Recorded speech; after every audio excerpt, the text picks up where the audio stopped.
I am Dex. I am 75 years old and I spent 40 years pulling double shifts on the assembly lines of Detroit to build an empire for my family. I thought my son Preston respected the sacrifices I made, but last week a terrified young photographer called me at 2 in the morning. He had recovered some deleted files from a security camera I forgot about. When I drove to his studio and looked at the glowing monitor, I did not see a burglar breaking into my home. I saw my own son standing over my heavily medicated sleeping body. He was using my limp hand to bypass the biometric locks on my digital life. Before I tell you how I turned his greedy trap into a masterclass in silent revenge, let me know which city you are watching from in the comments below. Hit the like button and subscribe if you believe that a father's love should never be repaid with betrayal. The air inside the small photography studio smelled of burnt coffee and ozone. Trey, my young photographer, sat frozen in his chair with his hand shaking over his computer mouse. He had just showed me the first recovered image. It was a night vision still frame showing Preston standing next to my bed while I slept, but that was only the beginning. Trey swallowed hard and pressed the right arrow key on his keyboard. The image on the massive curved monitor shifted to the next frame. Then he clicked it again and again. The hidden camera in my bedroom was triggered by motion and set to burst mode, taking a high-resolution photograph every 2 seconds. Each press of the plastic keyboard key echoed in the dead silence of the studio like a judge slamming a heavy wooden gavel. Click, click, click. I was forced to watch a slow-motion horror film of my own flesh and blood violating my trust. In the second frame, Preston was reaching into the inner pocket of his tailored charcoal suit jacket. I recognized that jacket. I paid for it 5 years ago when he landed his first big corporate client. He pulled out a sleek rectangular object. Even in the eerie green tint of the night vision lens, I knew exactly what he was holding. It was my large iPad Pro, the one I strictly kept locked inside the bottom drawer of my heavy oak nightstand. Trey clicked the arrow key again. The next photo showed Preston hovering the tablet just inches above my sleeping face. His eyes were cold and focused. There was absolutely no hesitation in his posture. He did not look like a son checking on his elderly father. He looked like a corporate predator executing a hostile takeover. The screen of the tablet illuminated his features, casting harsh shadows across his jawline. It was the face of a complete stranger. Click. Preston reached down with his free hand. He gently took my right hand, which was resting on top of the heavy winter quilt. My hands are thick and heavy. They are permanently scarred from decades of grinding metal and pulling engines at the Ford plant. They are the hands of a black man who swallowed his pride and worked overtime so his family would never have to know what an empty refrigerator looked like. Preston lifted my rough, calloused hand with his soft, manicured fingers. He moved with the terrifying precision of a surgeon. He knew exactly how heavy a sleeper I was. He knew that the specific medication my cardiologist prescribed for my heart condition knocked me out completely for at least 6 hours every single night. He was banking on my medical vulnerability. Trey stopped clicking and froze on the next image. His breathing was loud and ragged in the quiet room. The camera had caught the exact moment of the ultimate violation. Preston had my right thumb pressed firmly against the circular home button of the iPad. He was using my thumb to bypass the biometric security lock. He was using the very body that broke itself to provide for him as a master key to break into my private life. Mr. Dex, Trey whispered, his voice trembling so much he sounded like a frightened child. I did not know what to do when I saw this. He is stealing your passwords. We need to call the police right now. I have my phone right here. We have all the proof we need to put him away for years. I did not answer Trey. I did not reach for his phone. I did not yell or pound my fists on the desk. Anger is a very loud emotion, and loud emotions make you careless. The rage I felt in that exact moment was not hot and fiery. It was absolute zero. It was a cold, quiet realization that the son I had loved and protected all my life was dead. He had been replaced by a greedy parasite wearing his face. I just stared at the screen, analyzing the details and letting the ice settle deep in my veins. Keep going, I told Trey. My voice was completely flat. It did not even sound like my own voice. It sounded like a military commander giving an order. Trey swallowed hard again, his Adam's apple bobbing nervously in his throat. He slowly pressed the arrow key. Click. The tablet screen was glowing bright in the dark room, meaning the thumbprint had been accepted. The device was fully unlocked. Preston was standing upright now, holding the active iPad in both hands. He was tapping rapidly on the glass screen. He knew exactly which applications to open. He knew the layout of my device intimately. He had planned this operation down to the second. He had probably watched me use it from across the room during our Sunday dinners, memorizing where I kept my important folders while pretending to ask about my health. Click. The next frame showed Preston looking down at his own personal smartphone and holding it up next to my iPad. He was taking pictures of my screen. He was copying my private documents. He spent what looked like several minutes just photographing every piece of secure information I had locked behind my fingerprint. The timestamp in the bottom right corner of the images showed the minutes ticking by. 3:21, 3:24, 3:28. For 10 agonizing minutes, my son stood over my vulnerable sleeping body and systematically stripped away my privacy. Click. The final photo in the sequence made my stomach turn over in disgust. Preston had finished his digital theft. He was putting the iPad back down on the nightstand. But before he slid it into the drawer, he pulled a small, square microfiber cloth from his suit pants pocket. He carefully and methodically wiped down the glass screen of the tablet. He wiped the home button where he had pressed my thumb. He was cleaning off my fingerprint and making sure he left absolutely none of his own. He was erasing the evidence of his crime like a seasoned criminal. Then he quietly pushed the drawer shut, turned around, and walked out of the camera frame, leaving me sleeping in the dark, oblivious to the knife in my back. Trey pushed his chair back away from the desk and ran his hands over his face. "I cannot believe this," Trey mumbled. "Your own flesh and blood." "Mr. Dex, I am so incredibly sorry. Let me call the precinct. I know a detective down there who handles elder abuse. We can have him arrested before the sun even comes up." "No," I said. I placed my heavy hand on Trey's shoulder. "Do not call anyone. Do not say a single word about this to another living soul." Trey looked up at me, his eyes wide with confusion. "But why? He robbed you. He invaded your home. He could be draining your checking accounts right this very second." I turned my gaze back to the massive monitor, looking closely at the glowing screen of the iPad in the frozen photograph. My mind was moving with the brutal efficiency of an engine. I was piecing together the timeline. This happened a month ago. That meant Preston had this information for over 4 weeks. Why had he not drained my checking accounts? Why had my daily finances and pension funds remained completely untouched? Because he was not after the small change. I leaned closer to the monitor, my nose almost touching the warm glass. I looked closely at the dark protective case surrounding the iPad in the photo. It had a thick, rugged edge and a very specific small scratch on the bottom left corner. It was not my everyday tablet. It was not the one I used to read the morning news or play online chess or video call my sister in Atlanta. The air suddenly left my lungs as the realization hit me like a physical blow to the chest. That specific iPad was completely disconnected from my personal bank accounts. It did not hold my pension funds. It did not have my daily checking applications. It only had one specific purpose. It was the offline device I used exclusively to manage the master ledger and the digital security keys for the family real estate trust. When I retired from the auto plant, I did not just sit on my porch and wait to die. I took my savings and bought a rundown duplex. I fixed it up with my own 2 hands and rented it out. Over 20 years, I turned that one single duplex into a massive portfolio of 14 commercial and residential properties across the growing districts of Detroit.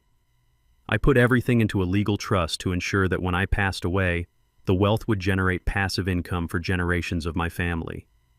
I built an empire quietly, carefully, and successfully. The trust held the deeds, the corporate structures, and the master financial routing numbers that controlled over $4 million in equity. And that iPad was the only gateway to the entire kingdom. Preston did not want to steal a few $1,000s from his old man to pay off a credit card. He wanted the entire empire. He had photographed the master passwords and the digital signatures required to authorize transfers within the trust. But he could not just move the properties immediately. The lawyers would notice. The banks would trigger massive fraud alerts if a sleeping old man suddenly transferred $4 million in real estate to his son in the middle of the night. He was waiting for something. He needed a triggering event. He needed a legitimate legal reason for me to step down as the head of the trust.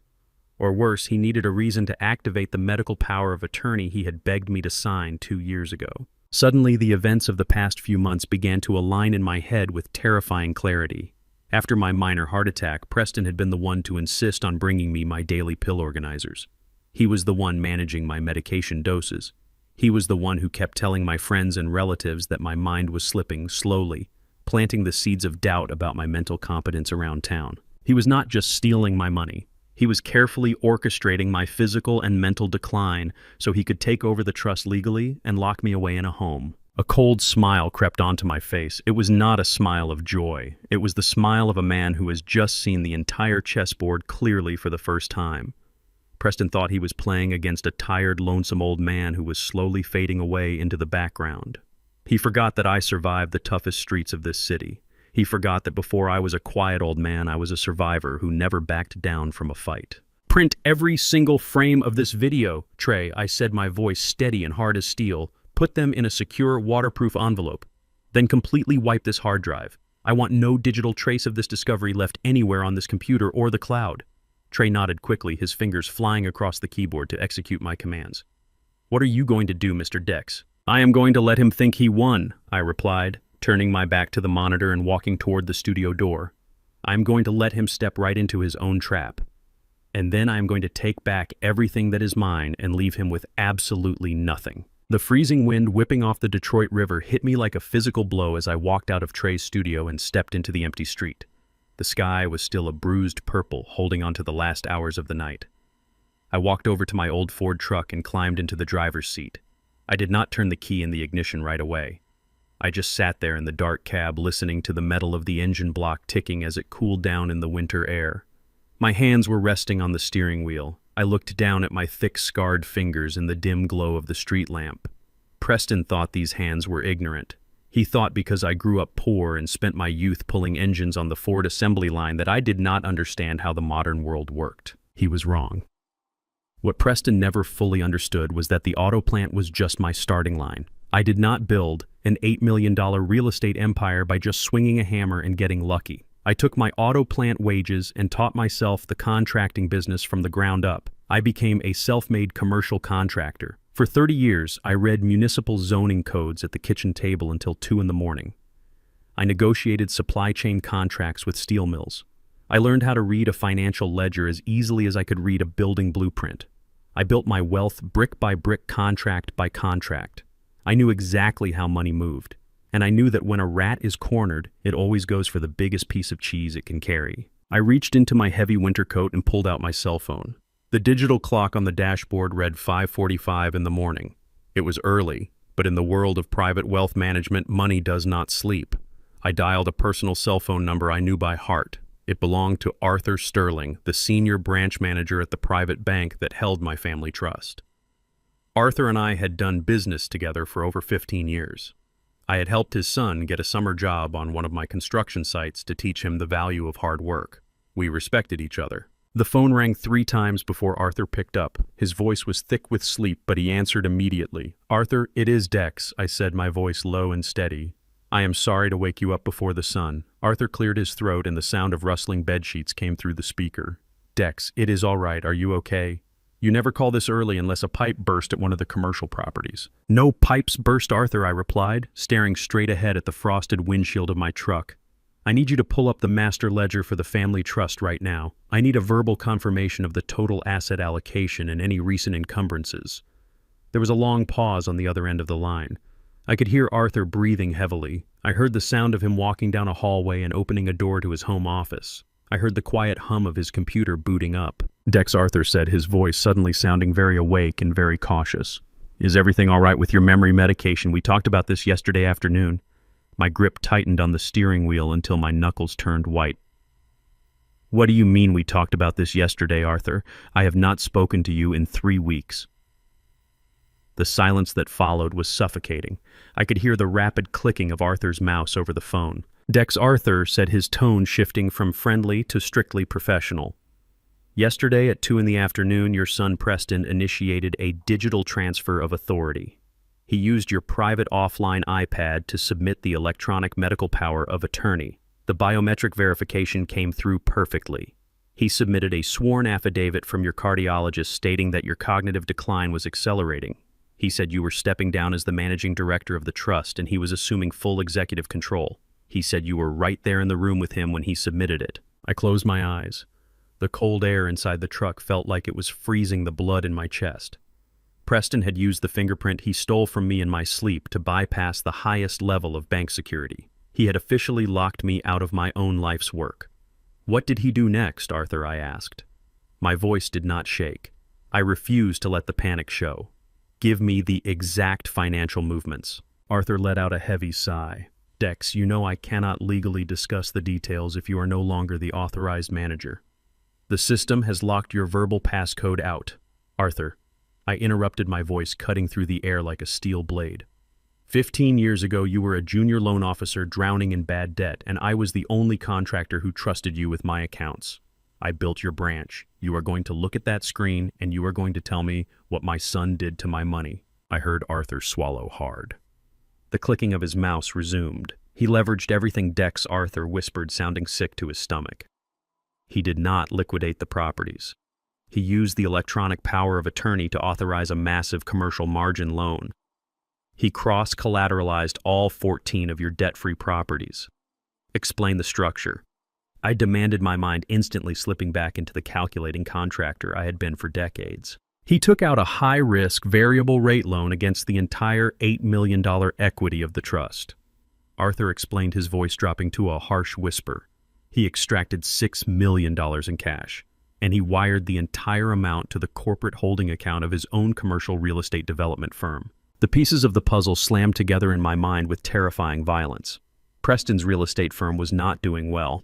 I had heard rumors around town that his newest luxury condo project downtown was bleeding cash because of severe structural issues and permit delays. He was facing bankruptcy. The banks had probably cut off his funding lines, so instead of failing like a man, he decided to use my life savings as his personal bailout fund. What are the terms of the margin call, Arthur? I asked, my chest tightening with every word. It is a strict 30-day liquidity covenant, Arthur replied. Dex, this is a toxic loan structure. If his commercial firm misses a single development milestone, or if his corporate credit rating drops another point, the bank will issue a margin call. They will demand the $6 million back immediately. And if his firm goes bankrupt and he cannot pay it back, I said, finishing the equation for him, what happens to the trust? Arthur went completely silent. When he finally spoke, his voice was full of genuine sorrow. If his company defaults, the bank will foreclose on the trust. They will seize all 14 of your properties. They will liquidate your entire portfolio at auction prices to recover the $6 million. I sat there in the freezing truck processing the sheer magnitude of the betrayal. Preston had built an absolute firewall around himself. He transferred the $6 million in cash to his corporate entity. If his luxury condo project failed, his corporate entity would simply declare bankruptcy, protecting his personal assets. He would walk away clean. But the debt would remain attached to my trust. The bank would come after my properties. I would lose the duplex I renovated with my own hands. I would lose the commercial plaza that paid for my late wife's cancer treatments. I would be left with nothing but an empty bank account and a mountain of legal fees. But losing my own comfort was not what made the cold fury ignite in my stomach. The trust was never meant for me to live a lavish lifestyle. I drove an old truck and lived in a modest house because that $8 million was meant for the next generation. It was meant for Maya. Maya is Preston's 16-year-old daughter. She is my only grandchild. She is a brilliant, kind-hearted girl who wants to study medicine and become a pediatric surgeon. We spend every Sunday afternoon sitting on my porch talking about her biology classes. The entire purpose of the real estate trust was to ensure that Maya would never have to take out a single student loan. It was designed to pay for her medical school, her first house, and her future children. Preston was not just robbing me, he was gambling away his own daughter's future to save his bruised ego and his failing business. If his company collapsed, the bank would wipe out Maya's inheritance overnight. He was willing to sacrifice his own child's dreams just so he could keep driving his imported sports car and wearing his custom-tailored suits. Thank you, Arthur, I said quietly, breaking the long silence. I will handle it from here. Dex, wait, Arthur pleaded. You need to call the authorities. You need to file an injunction for elder fraud. I can try to freeze the accounts, but the electronic signatures are legally binding until a judge says otherwise.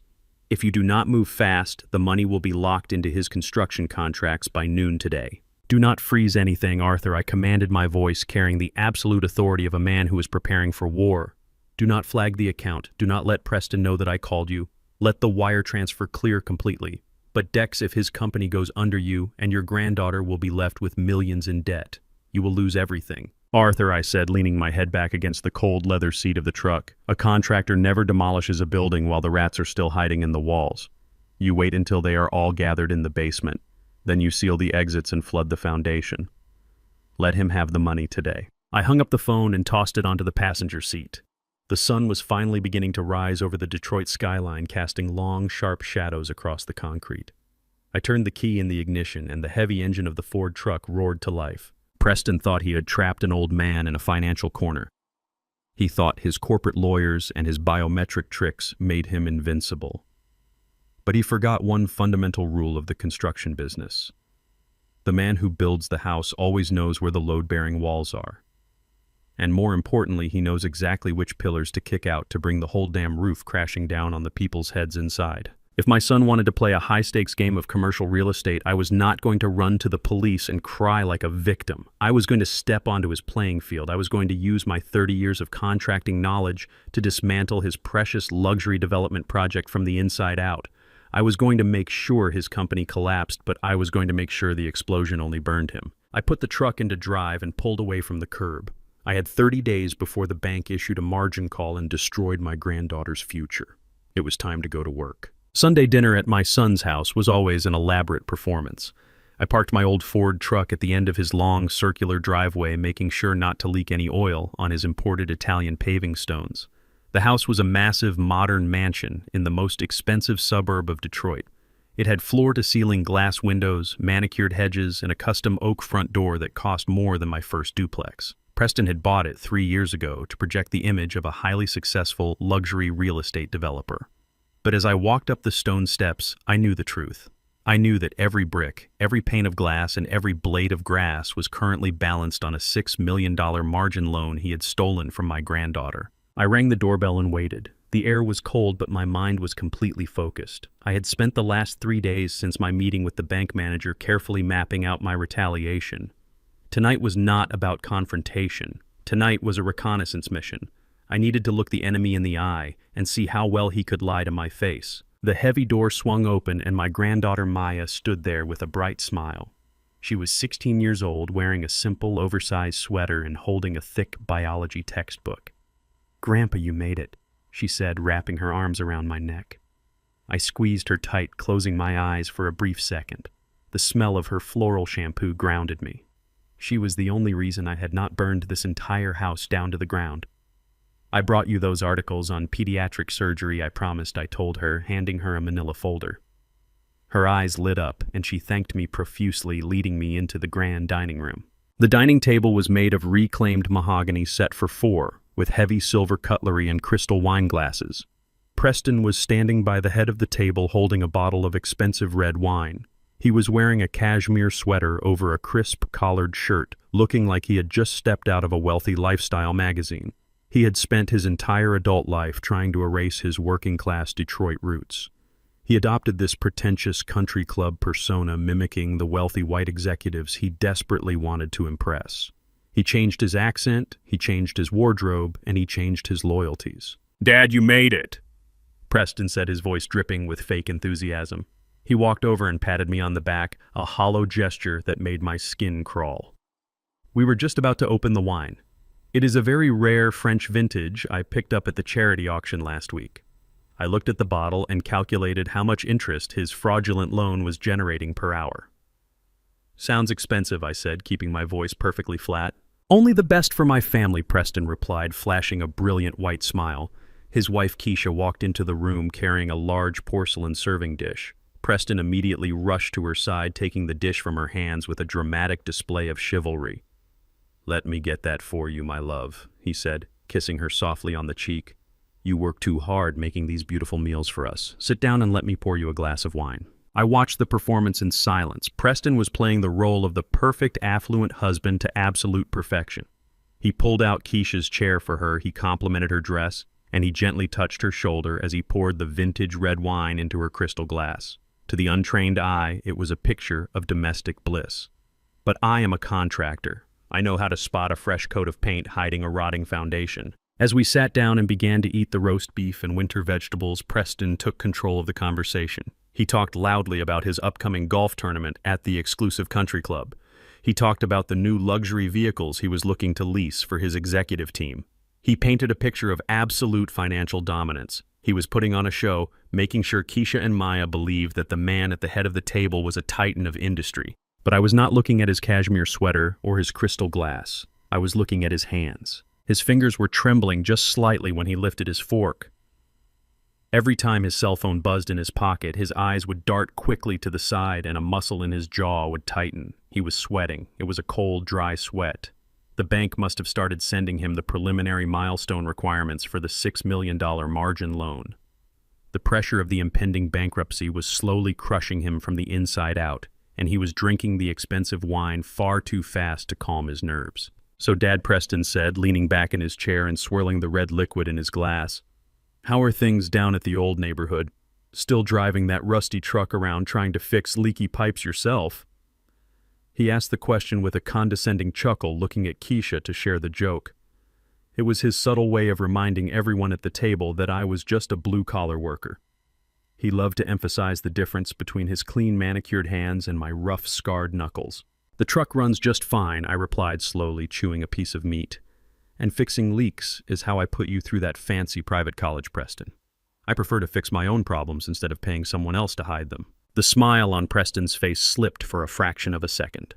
A flash of genuine panic crossed his eyes, but he quickly buried it under another layer of fake charm. "Well, you have certainly earned your rest, old man," he said, raising his glass to me. "You do not need to worry about the heavy lifting anymore. I have everything under control now. My firm is expanding. We are about to close a massive deal downtown that will secure our legacy for the next 50 years. I looked at him without blinking. A massive deal downtown.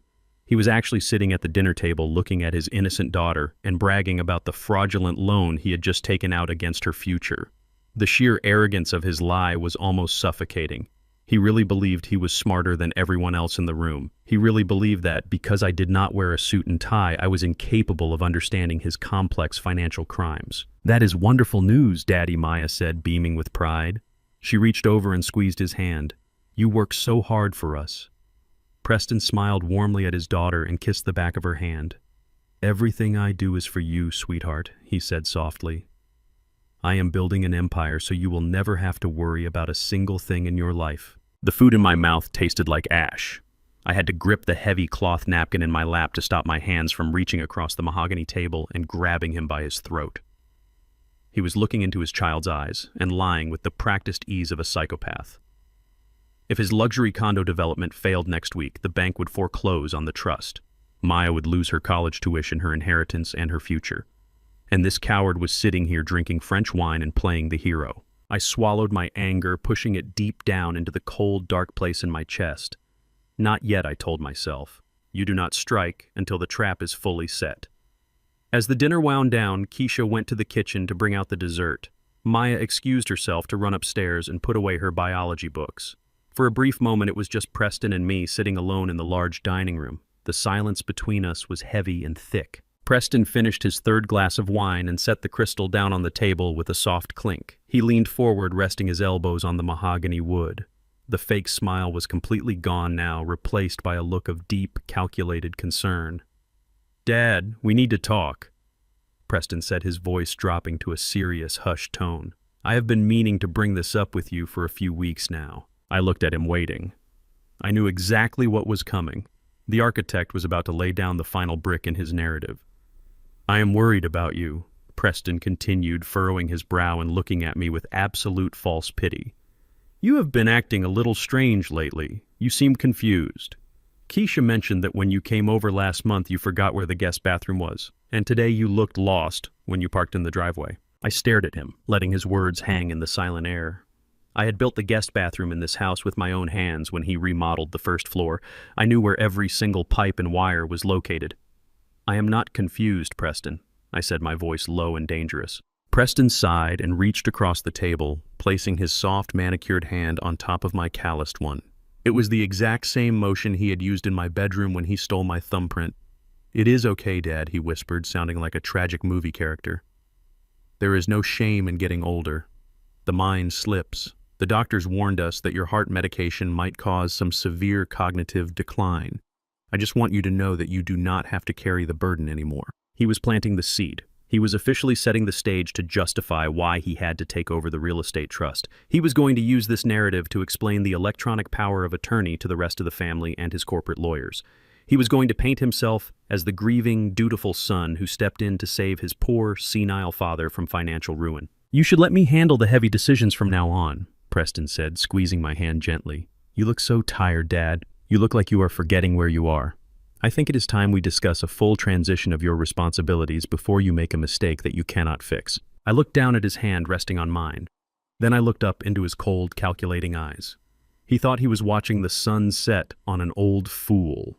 He had no idea he was staring straight into the eye of a hurricane. Maybe you are right, son, I said, pulling my hand away slowly. Maybe I am just an old, tired man. But you should be careful. Sometimes old men remember things that other people desperately want them to forget. The rain was coming down hard when I pulled my old Ford truck into the parking lot of a rundown diner on the south side of Chicago. I had driven all the way from Detroit in the middle of the night just to meet a man who did not exist on any official corporate payroll. His name was Marcus. We grew up together on these exact streets back when the neighborhoods were rougher and people had to watch each other's backs just to survive. Marcus and I used to play basketball on the cracked asphalt courts before he decided to join the police force. He spent 20 years becoming one of the best financial detectives in the city. He retired early after taking a bullet to the knee during a botched drug raid on the west side.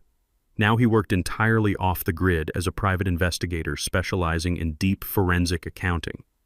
He was exactly the kind of man who could find a single missing dollar hidden inside a massive maze of international shell companies. I did not trust the expensive corporate lawyers who wore tailored suits in Preston's social circle.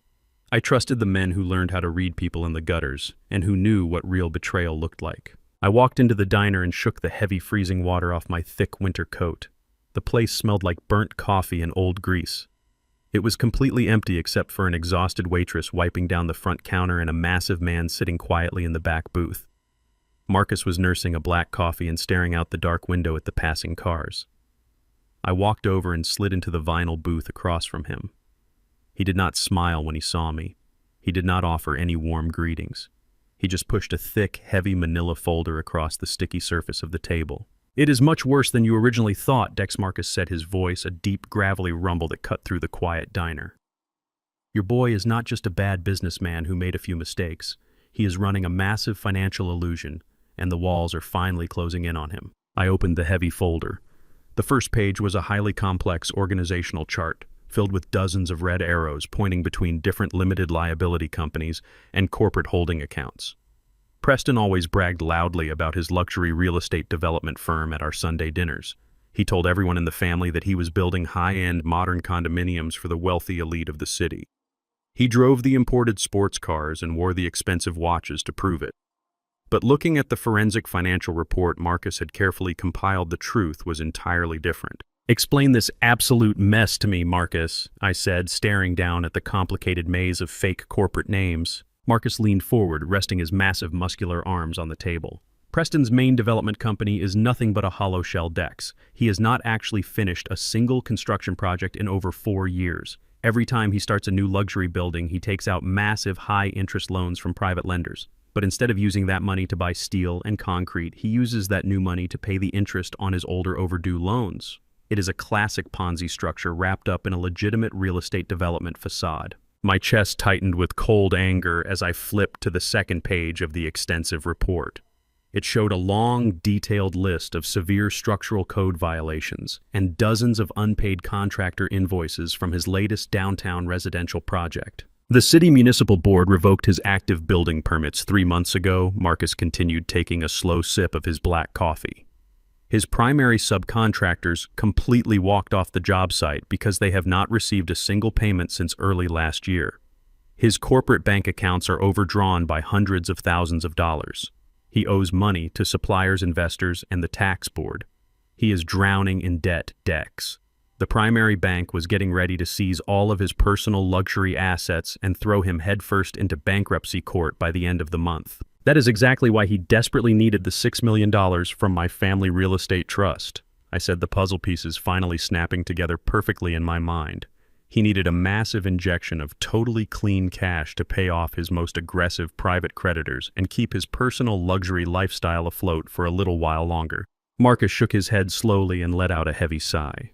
That is exactly what I thought at first, too, old friend. I assumed he was simply going to use your $6 million to plug the massive holes in his sinking corporate ship. I thought he was trying to save his business from going under.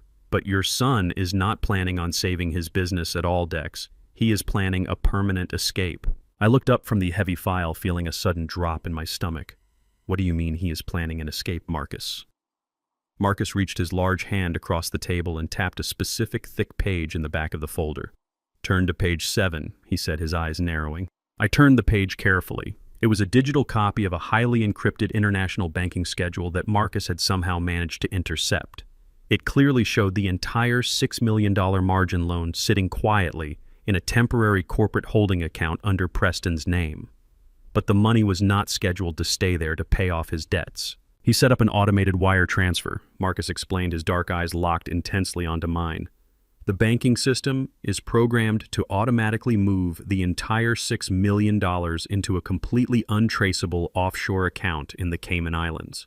The wire transfer is officially scheduled to execute at exactly midnight on the 30th of this month. The breath completely left my lungs. The reality of his evil plan hit me harder than a physical punch to the jaw. If that money successfully went to the Cayman Islands, it would be completely gone forever. It would be entirely untouchable by United States courts. It would be untouchable by the commercial bank. And it would be totally untouchable by me. Once that money crosses those international borders, you will never see a single penny of your life savings again, Marcus said grimly. Preston is going to let his domestic development company completely collapse. He is going to let the bank foreclose on your family real estate trust and completely wipe out your innocent granddaughter's inheritance. He will formally declare personal bankruptcy here in the States, playing the victim of a bad economic recession to all of his wealthy friends. And then a few short months later, he will quietly slip away to the Caribbean and live like an absolute king on your stolen wealth. I stared down at the scheduled international transfer date printed on the paper, the 30th of the month. I looked at the calendar on the diner wall. That was exactly 21 days away. Preston truly thought he had the perfect unpunishable crime completely plotted out. He thought he could easily sacrifice my entire legacy and destroy his own daughter's bright future just to save his own skin and his massive ego. He thought I was just a senile old fool who would not even notice the money was missing until it was entirely too late to stop him. Thank you, Marcus, I said quietly, closing the thick manila file and sliding it into the deep pocket of my winter coat. You did incredible work here. I owe you my life for this information. What is your play here, Dex? Marcus asked, leaning back in the vinyl booth and crossing his arms. If you take this file to the police right now, they might be able to freeze the offshore transfer before it executes. But it will absolutely tie up your entire trust fund in federal court for years. You will spend hundreds of thousands of dollars in legal fees just trying to prove he stole your fingerprint while you were sleeping. The system moves incredibly slow for black men like us, Dex. You know that better than anyone. I am not going to this police, Marcus, I replied, my voice perfectly steady and ice cold. The police only enforce the law. They do not enforce actual justice. If I let the federal courts handle this, Preston will just hire a team of expensive defense attorneys and drag this out until I am dead and buried. He will use my own money to fight me in court. Marcus let out a low, sharp whistle. You are playing a very dangerous game, old friend. He legally possesses the electronic power of attorney right now. If he successfully moves that cash out of the country, he wins the whole game and you lose your entire empire. I stood up from the booth and looked down at the former detective. He only wins if the money is actually sitting in that account ready to be moved, I said. He scheduled the international transfer for the 30th, but he clearly forgot that a smart independent contractor always controls the main supply lines. I am going to drain his corporate holding accounts completely dry before he even gets the chance to pack his tropical bags. Marcus finally cracked a small, dangerous smile. Be careful out there, Dex. Your boy is desperate, and desperate men do foolish things when cornered. I walked out of the diner and stepped back into the freezing Chicago rain. The clock was officially ticking down. I had exactly 21 days to secretly infiltrate Preston's hollow corporate empire, dismantle his complex financial structure, and take back every single dollar he stole from Maya. And I was going to execute my plan so quietly and efficiently that he would not even realize his life was ruined until he tried to buy his first-class plane ticket to paradise. The old man he thought he outsmarted was about to teach him a permanent lesson about respect. The heavy thud of a glass bottle hitting my solid oak kitchen table broke the quiet peace of my Thursday evening. I did not flinch. I slowly looked up from the evening newspaper. Preston was standing in the center of my kitchen wearing a sharp tailored navy blue suit that probably cost more than my first pickup truck. He had a tight, confident smile plastered on his face, and his soft, manicured hands were resting on a bottle of 18-year-old single malt scotch. He did not bother to knock. He just used the spare brass key I gave him 10 years ago, back when I actually believed he was a good son who cared about his aging father. I looked at the expensive golden liquid inside the heavy glass bottle. Preston only bought imported scotch when he was celebrating a major victory or when he was about to stab someone squarely in the back.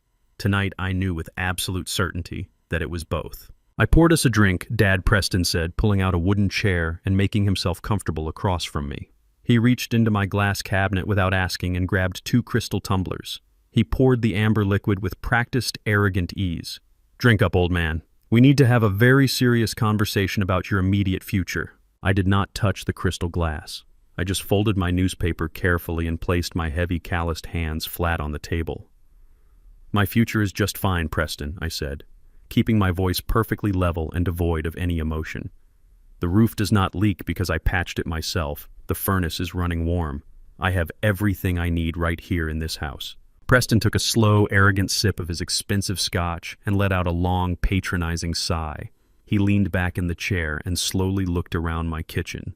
His eyes traced the worn edges of the wooden cabinets and the faded patterns on the linoleum floor. "You cannot stay here forever, Dad," he said, his tone shifting from friendly to deeply condescending. "This neighborhood is changing rapidly. It is getting rough out there on the streets. The demographics are shifting. It is simply not safe anymore, especially not for a senile old black man living all by himself in a big empty house." The cruel words hung in the warm kitchen air like a thick, poisonous cloud. A senile old black man. He said it so casually, so effortlessly. He was using my advanced age and the color of my skin as psychological weapons against me in my own home. He conveniently forgot that I marched in the civil rights protests in the bitter cold of the 1960s. He forgot that I stood guard on this exact front porch with a loaded 12-gauge shotgun during the summer riots to protect this property from looters. I bought this piece of land when the downtown banks flatly refused to lend money to hard-working men who looked like me. I built the very walls he was sitting between with my own bleeding hands.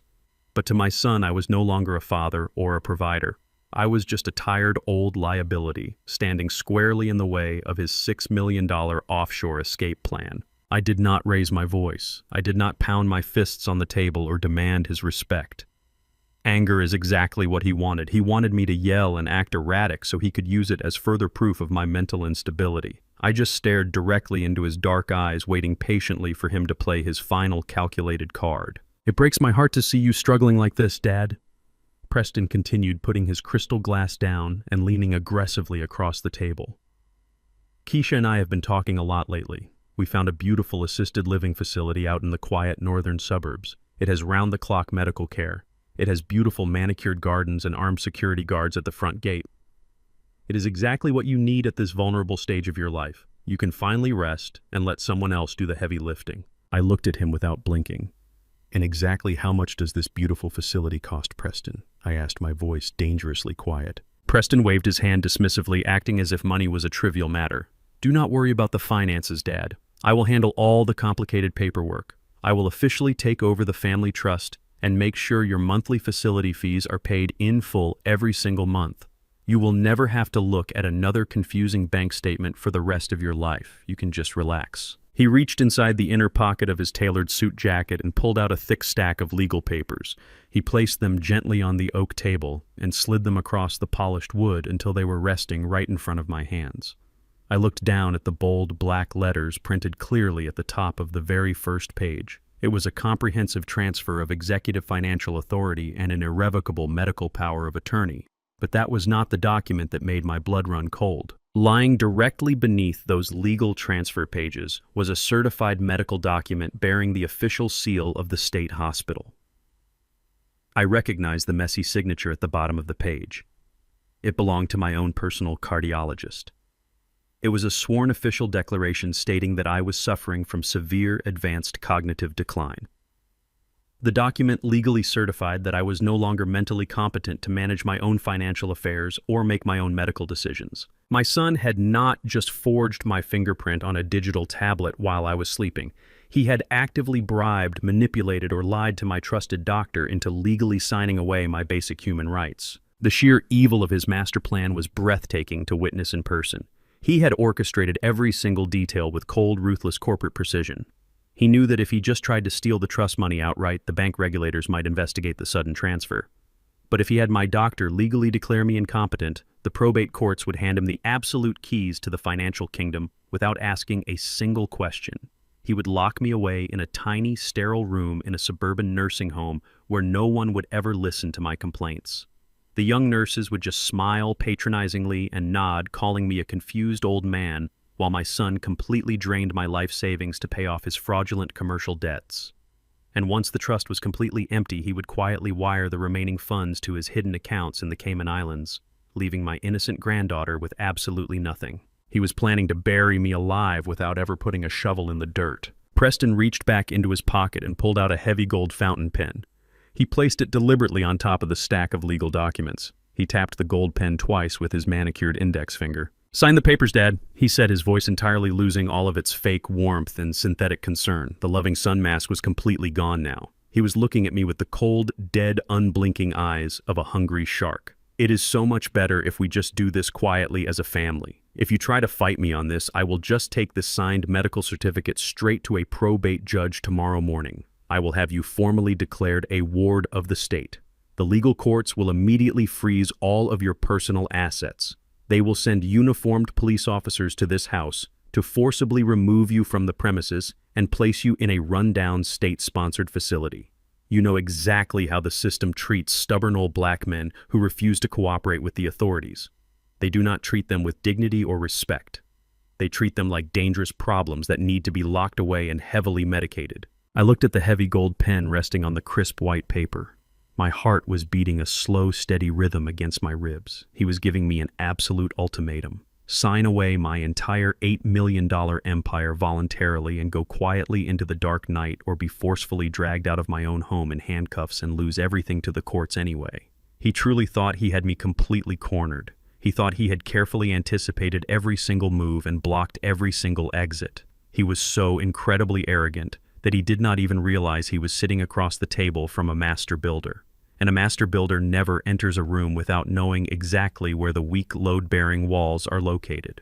I did not reach for the gold pen right away. I let the heavy silence stretch out in the kitchen. I let him sweat just a little bit.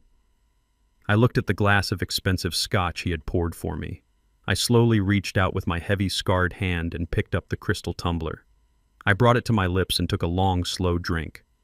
The liquor burned my throat with a fierce heat, but I did not flinch or break eye contact with him. I set the empty glass down on the wooden table with a firm, definitive thud. Then I slowly reached out and picked up the heavy gold fountain pen. Preston smiled. It was a cruel, victorious, deeply ugly smile. He relaxed his shoulders and let out a quiet breath of relief. He thought the game was officially over. He thought the old man had finally surrendered to his superior intellect. He had absolutely no idea that I was not signing a surrender document. I was signing his absolute destruction. 40 years pulling double shifts on the assembly lines of Detroit taught me one very important lesson about survival. The smartest man in the room is never the one talking the loudest. The smartest man is the one who knows exactly how to play the fool until the perfect moment arrives. The heavy gold fountain pen Preston had placed on my kitchen table reflected the pale overhead light. That cold piece of metal was not just a pen. It was a loaded weapon.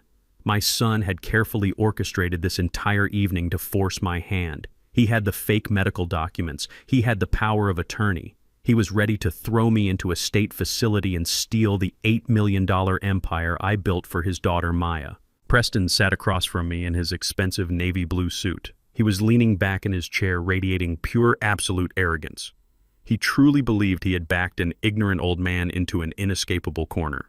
He thought his expensive corporate lawyers and his bribed doctors made him completely untouchable.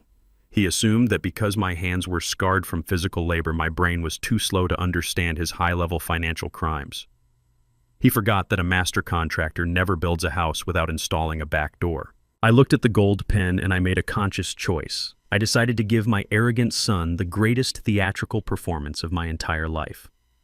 I needed him to walk out of my house tonight believing with absolute certainty that he had won. I needed his ego to be so massive and so blinding that he would not bother to check his blind spots. I started by changing my posture. I let my broad, proud shoulders slump forward. I allowed my spine to curve, dropping my chin toward my chest to make myself look small, frail, and completely defeated. I began to take short, shallow breaths, making my chest heave, as if the simple act of sitting in the chair was exhausting my old lungs. I blinked my eyes rapidly, intentionally making my stare look cloudy, confused, and desperately frightened. When I finally reached out my hand to touch the heavy gold pen, I made sure my fingers trembled violently. It was not the shaking of a man suppressing rage. It was the pathetic, helpless shaking of a sick old man who had finally surrendered to his own weakness. My rough fingers brushed against the smooth metal barrel of the pen, and I purposely fumbled. I let the pen slip from my grasp and roll across the solid oak table. Preston let out a long, heavy sigh. It was a theatrical sound filled with fake pity, but deep inside his dark eyes I saw a flash of pure, greedy excitement.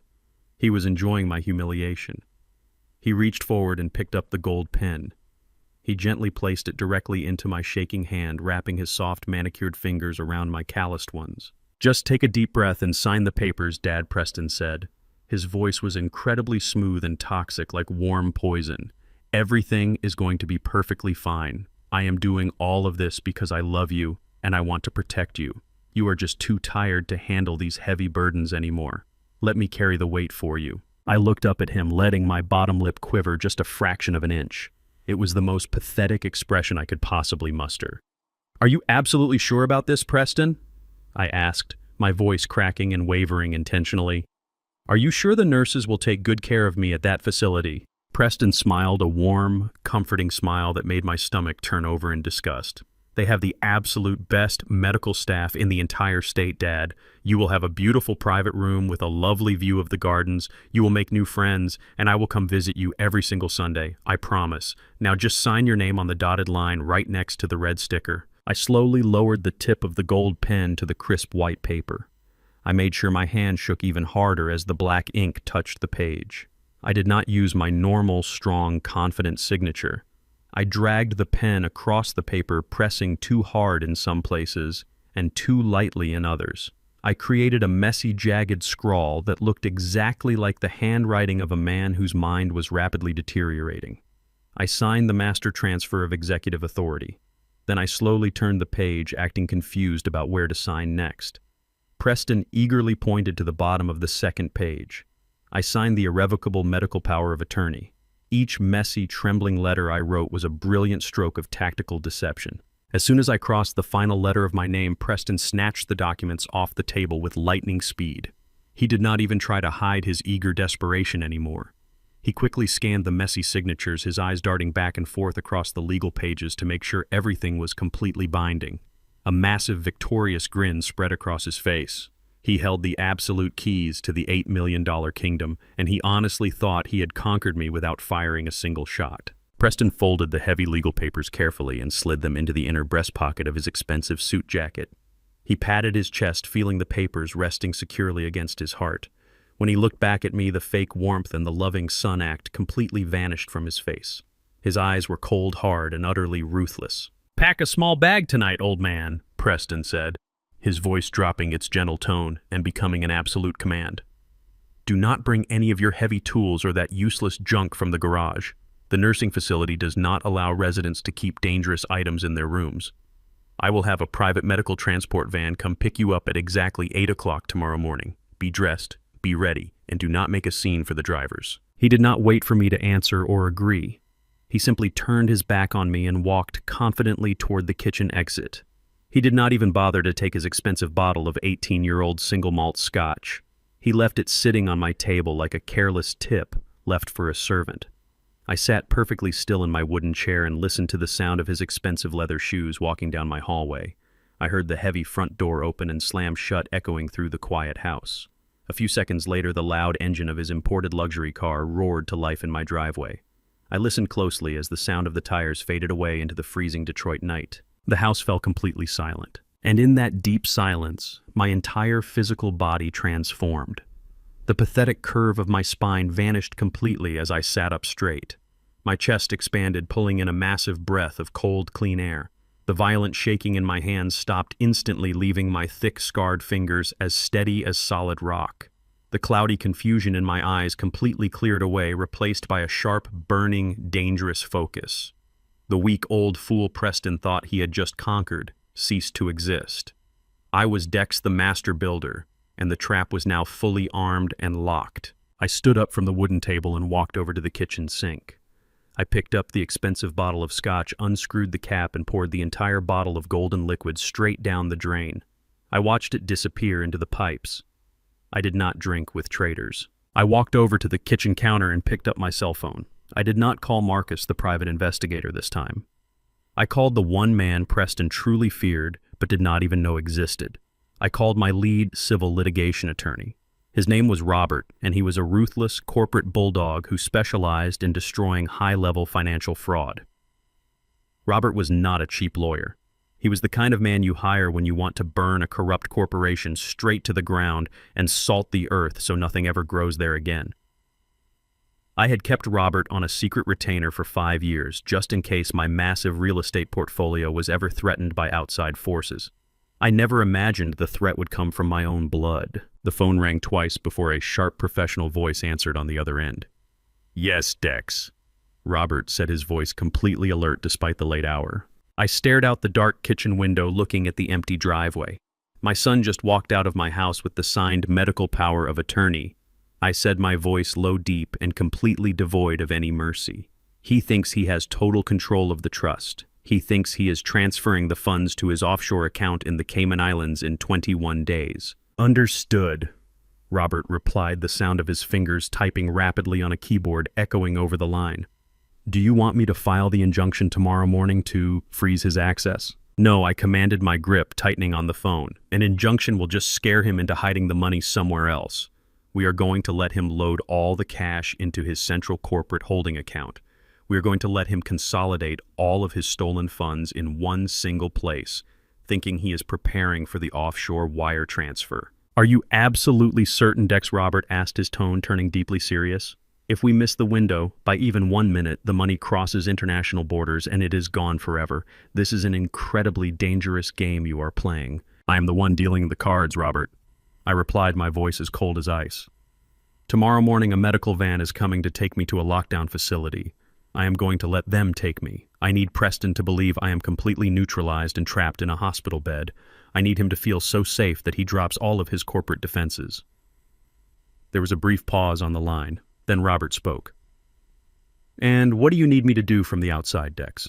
I closed my hand into a tight fist, feeling the raw power and determination flowing through my veins. "Prepare the trap," I said. "Contact the federal banking regulators and quietly flag his corporate entity. Do not stop his loans, just monitor them. Get everything ready for the massive asset seizure." I took a deep breath, letting the reality of my next words sink in. "Activate the federal plan," I commanded. "Lock all the financial doors. Let him burn." The clock on my kitchen wall read 4 in the morning. I had exactly 4 hours before my son would send a private medical transport van to forcibly remove me from my own home. I did not pack a small bag with soft slippers and comfortable pajamas like a good little patient. Instead, I walked into my bedroom, pushed aside the heavy oak bed frame, and pried open the loose floorboard I had installed 20 years ago. I pulled out a heavy, fireproof lockbox. Inside were the original paper deeds to every single piece of commercial and residential real estate I had ever purchased. The modern digital world is full of cheap tricks, hidden cameras, and stolen fingerprints, but in the brutal business of building things, nothing beats hard physical paper. I drove my old Ford truck through the freezing dark streets of downtown Detroit. The massive skyscrapers towered above me like giant glass monoliths in the night. I pulled into the underground parking garage of the most expensive legal building in the city. Robert, my civil litigation attorney, was already waiting for me in his corner office on the 40th floor. Robert did not sleep much. He was a legal shark who thrived in the deep, cold waters of corporate warfare. He was the kind of man you only called when you wanted to completely obliterate your enemy. When I walked into his office, he was standing by the massive window looking down at the sleeping city while drinking a cup of black coffee. "You are playing an incredibly dangerous game," Dex, Robert said, as I dropped the heavy fireproof box onto his polished mahogany desk. I reviewed the electronic filings your son submitted to the bank yesterday afternoon. The medical power of attorney is legally flawless. He found a doctor willing to completely risk his medical license for a fat payout. The state courts technically recognize Preston as the acting executive of your trust as of right now. Technically is a word that lawyers use when they know a structural wall is weak, I replied, sitting down in the heavy leather chair. He filed the digital paperwork, Robert, but I am still the original grantor of the estate. I have not been formally stripped of my legal rights by a sitting judge yet. We are operating in a very narrow gray area. Robert nodded slowly, walking over to his desk and setting down his coffee. That is correct, Dex. He filed the documents, but a probate judge has not officially ratified your medical incompetence. Until a judge actually bangs a wooden gavel, you are still legally Dexter Caldwell, the master owner of the assets. We have a very small window of absolute authority left. If we file an emergency civil injunction right now, we can freeze all the accounts before he moves the money offshore. I leaned forward, resting my scarred, calloused hands on the cool leather surface of his desk. I told you on the phone last night, Robert, I do not want to freeze the accounts. If we file a civil injunction, Preston will just hire a team of expensive defense lawyers. He will drag this entire mess out in the local civil courts for years. He will claim he was just trying to protect his sick father and that the offshore transfer was a legitimate real estate investment strategy. He will hide behind his complex corporate limited liability companies. Civil court is a slow, comfortable playground for rich boys with soft hands. I want to take him completely out of his playground. Robert raised an eyebrow, looking at me with genuine professional curiosity. What exactly do you want to do then, Dex? I want to completely change the fundamental nature of the money, I said, my voice perfectly steady and cold. Before I pulled heavy engines at the Ford plant, I spent 2 years carrying a rifle in the dense jungles of Vietnam. I still carry the jagged shrapnel in my left shoulder to prove it. I want you to immediately restructure my entire $8 million real estate portfolio. I want you to draft an irrevocable conditional donation. We are converting the private family trust into a federal veteran charity trust. Robert stopped moving. He just stared at me across the desk. The silence in the massive luxury office was heavy and thick. He slowly sat down in his high-backed chair and a cold, terrifying smile began to spread across his face. He finally understood the blueprints of the massive trap I was building. If you do that, Robert said, his voice dropping to a low, hushed whisper, you are basically donating the entire equity of your life savings directly to the United States government. The money will officially be designated as federal charity funds intended solely for disabled military veterans. You will completely lose all personal control of the asset until the condition of the trust is legally resolved in federal court. I am fully aware of the structural load, Robert, I replied without blinking or hesitating. Draft the papers right now. Robert opened his laptop and his fingers started flying across the keyboard with incredible speed. He was a master craftsman in his own right, and he was currently pouring the unbreakable legal concrete for my son's permanent prison. As he typed, he explained the beautiful, brutal mechanics of the federal anchor we were dropping squarely on Preston's head. In the world of law, the specific type of money you steal determines exactly who comes knocking on your front door. If Preston steals money from his elderly father, it is considered a simple civil dispute or local elder abuse. The local police handle it. They are slow, underfunded, and easily distracted by expensive defense attorneys in tailored suits. But if the money legally belongs to a registered federal charity, the entire game changes completely. By signing this document, Dex, you are retroactively reclassifying the $6 million margin loan your son just pulled out of your properties, Robert explained, his eyes fixed intensely on the glowing screen. The money sitting quietly in his corporate holding account right now will no longer belong to him or to you. From the exact second my notary stamp hits this paper, it will officially be classified as stolen federal assets. I watched the heavy commercial printer in the corner of the office spring to life, spitting out thick pages of dense legal text. The trap was absolutely perfect. Preston had secretly scheduled an automated wire transfer to send that massive $6 million to a hidden offshore account in the Cayman Islands in exactly 21 days. He thought he was cleverly stealing from his sick, confused old dad. He had absolutely no idea that the money he was currently holding had just become highly radioactive. Robert gathered the warm papers from the printer tray and laid them out neatly on the mahogany desk. He handed me a simple black ink pen. It was not a heavy gold fountain pen like the one my son tried to force on me in my kitchen. It was just a reliable tool for doing honest hard work. I took the pen and looked down at the massive stack of legal documents. This was the final absolute point of no return. Once I signed these papers, my entire empire would belong to the federal government. I was risking everything I had ever built with my own two hands. If my plan failed, my sweet granddaughter Maya would get absolutely nothing. But I knew that if I did nothing at all, Maya would lose it all anyway. I had to risk collapsing the entire building just to save the foundation. I pressed the tip of the pen to the crisp paper. My hand did not shake. It did not tremble or waver in the slightest. I signed my name with the strong, heavy strokes of a man who knew exactly who he was and exactly what he was doing.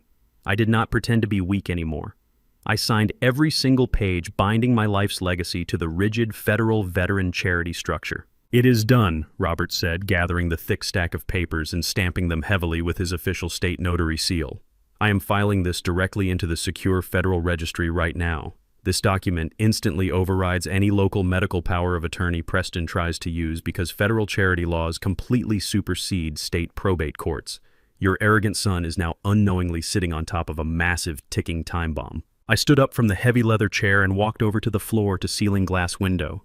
The sun was just beginning to rise over the industrial skyline of Detroit, casting a cold, bright light over the concrete buildings and the freezing river.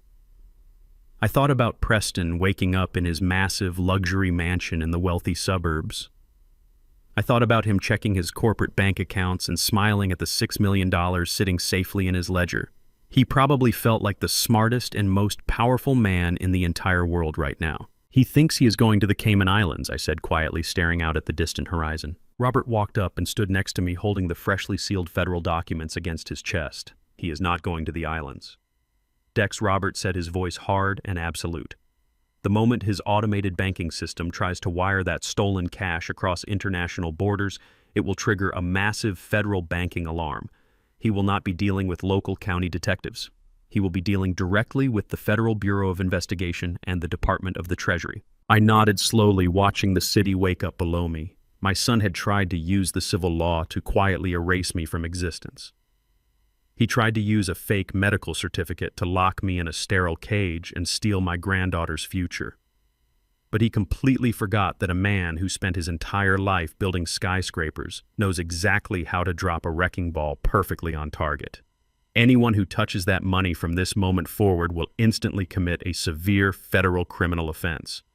The trap was completely set, and all I had to do now was go back to my house, sit on my porch, and wait for the rat to bite the cheese. I drove my old Ford truck back to my quiet house as the morning sun finally broke through the heavy gray Detroit clouds. The federal charity papers were signed and securely filed. The massive trap was officially armed and waiting. I parked my truck in the driveway and walked slowly up the concrete steps to my front porch. I sat down on the heavy wooden bench I had carved with my own hands many years ago. The freezing morning air stung my face, but I did not go inside. I was waiting for the private medical transport van that my son Preston promised to send. I was fully prepared to let them take me to the lockdown facility. I was ready to play the pathetic victim just a little bit longer so he would drop his guard completely. But the universe has a strange way of changing your plans when you least expect it. My cell phone vibrated violently in my heavy winter coat pocket. It was not the transport company calling to confirm my pickup. The name flashing brightly on the small screen was Maya. I answered the phone immediately. Maya usually never called me this early in the morning unless it was an absolute emergency. She was supposed to be at the downtown city hospital. She had earned a highly competitive spot in a high school volunteer program shadowing the top pediatric surgeons. It was her absolute dream to walk those sterile white hallways and save the lives of sick children. I remember when she was just 6 years old, walking around my living room with a plastic toy stethoscope, listening to the heartbeat of my old dog. I had worked double shifts at the auto plant specifically to make sure that dream would become a reality. But when I held the phone to my ear, I did not hear the excitement in her voice. I heard the sound of heavy, uncontrollable sobbing. She was crying so hard she could barely catch her breath. The sound of her tears felt like a hot, jagged knife twisting directly into my chest. I asked her what was wrong. I kept my voice incredibly calm and gentle. I told her to take a deep breath and just talk to her grandfather. Maya swallowed hard and her voice came through the speaker, small and completely terrified. She told me she was sitting alone in the hospital cafeteria, hiding in a corner booth. She had tried to submit a required financial deposit for an advanced summer medical camp. It was a prestigious academic program that guaranteed early admission to a top-tier medical university. To pay the deposit, she logged into her secure banking application on her phone. She opened the joint college savings account that I had personally funded for her since the day she was born. I had put thousands of hard-earned dollars into that specific account over the last 16 years. I had made Preston the legal financial custodian of the account because she was a minor, but the money was meant strictly for her education and nothing else. Maya told me she stared at her phone screen in absolute shock. The account balance was completely zero. Exactly $50,000 had been entirely wiped out in a single wire transfer yesterday afternoon. My blood ran completely cold. The $6 million commercial margin loan was not enough for Preston. His corporate debts must have been so aggressive and his private creditors so desperate that he could not even wait for the massive offshore transfer to clear at the end of the month. He needed fast liquid cash immediately, just to keep his angry contractors from ruining his reputation or reporting him to the authorities. So he did the most cowardly thing a father could possibly do. He reached directly into his own teenage daughter's college fund and stole her entire future just to buy himself a few more days of fake luxury. He completely drained the $50,000 that was supposed to make her a doctor. Maya was hyperventilating on the phone. The hospital intercom echoed softly in the background as she tried to compose herself. She told me she immediately called her father in a total panic. She thought someone had hacked their family bank accounts. She thought it was a massive banking error that could be fixed. I gripped the phone so hard the plastic casing began to crack under the intense pressure of my calloused fingers. I asked her exactly what Preston said to her when she called him. Maya choked back another heavy sob. She told me her father did not sound panicked at all when he answered the phone. He sounded perfectly calm. He sounded incredibly sad and deeply disappointed. He used his softest, most comforting voice. It was the exact same voice of a man who makes a living selling empty promises to vulnerable people. Preston told his crying daughter not to worry. He told her that nobody hacked the bank and that the financial institution did not make a mistake. Then he delivered the most evil, calculated lie I had ever heard in my entire life. He told Maya that the money was gone because I took it. He told his own innocent daughter that her grandfather had logged into the banking portal and erratically transferred the entire $50,000 out of her account. He painted a completely false picture of a sick, confused old man sitting alone in the dark, pressing buttons on a computer, without knowing what he was doing. He told her I was losing my grip on reality and moving money around aimlessly. He was aggressively manipulating her young mind. He was actively gaslighting his own child to cover up his desperate financial crimes. Maya told me that Preston sighed deeply on the phone, playing the role of the tragic hero perfectly. He told her that my mind was completely gone. He told her that my Alzheimer's disease was getting so severe that I was becoming a massive danger to the entire family. He said I was destroying their finances because my brain was rotting away from the inside.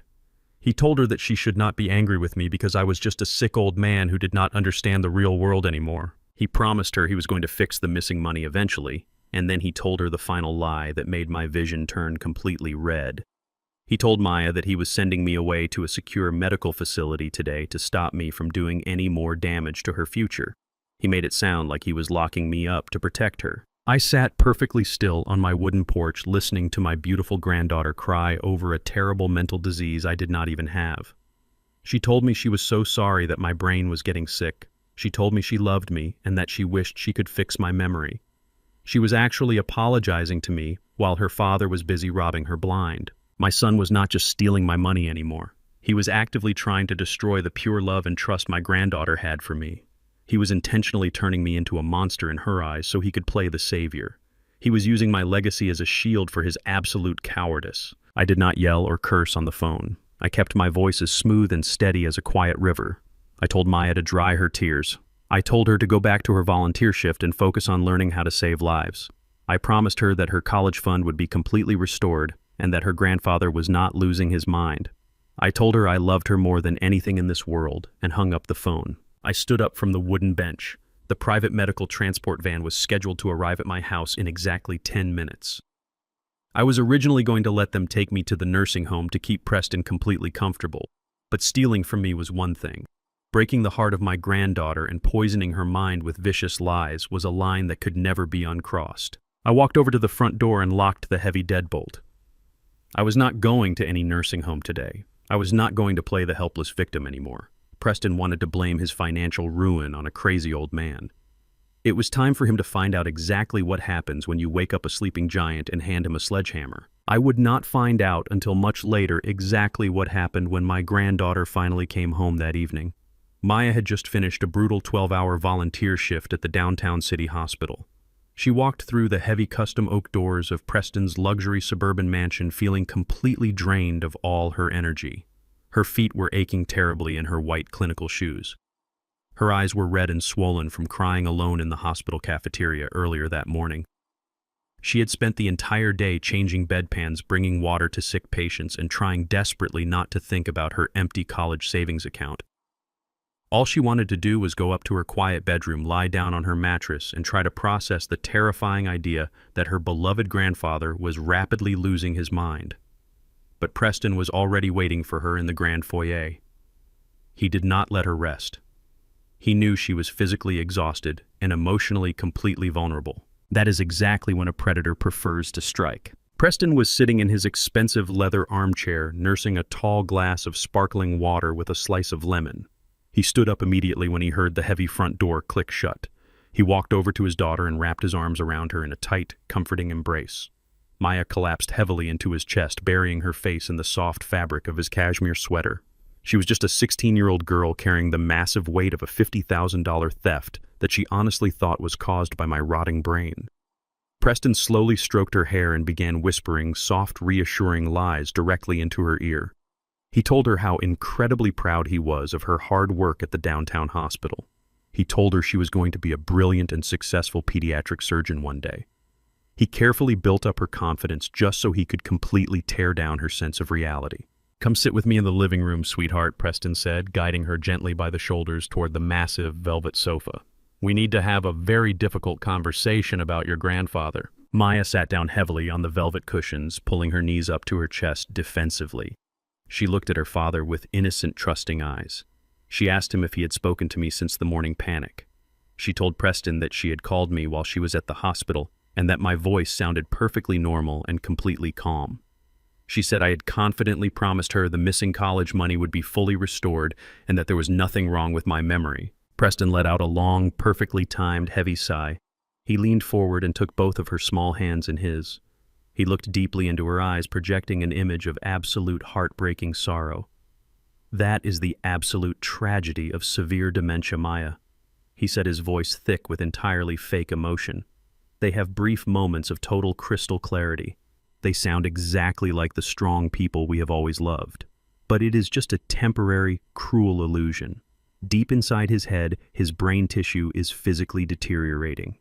He actually believes he can restore the stolen money because his mind has completely erased the terrifying fact that he carelessly threw it all away." Maya shook her head slowly as fresh tears began welling up in her exhausted eyes. "But he sounded so incredibly sure, Dad," she pleaded, her voice cracking. "He told me he was not sick at all, he promised me." Preston squeezed her hands tighter, leaning closer to her face. "Do you know what happens to Alzheimer patients when they finally realize they are losing control of their own lives?" Preston asked softly, using a calm, clinical tone.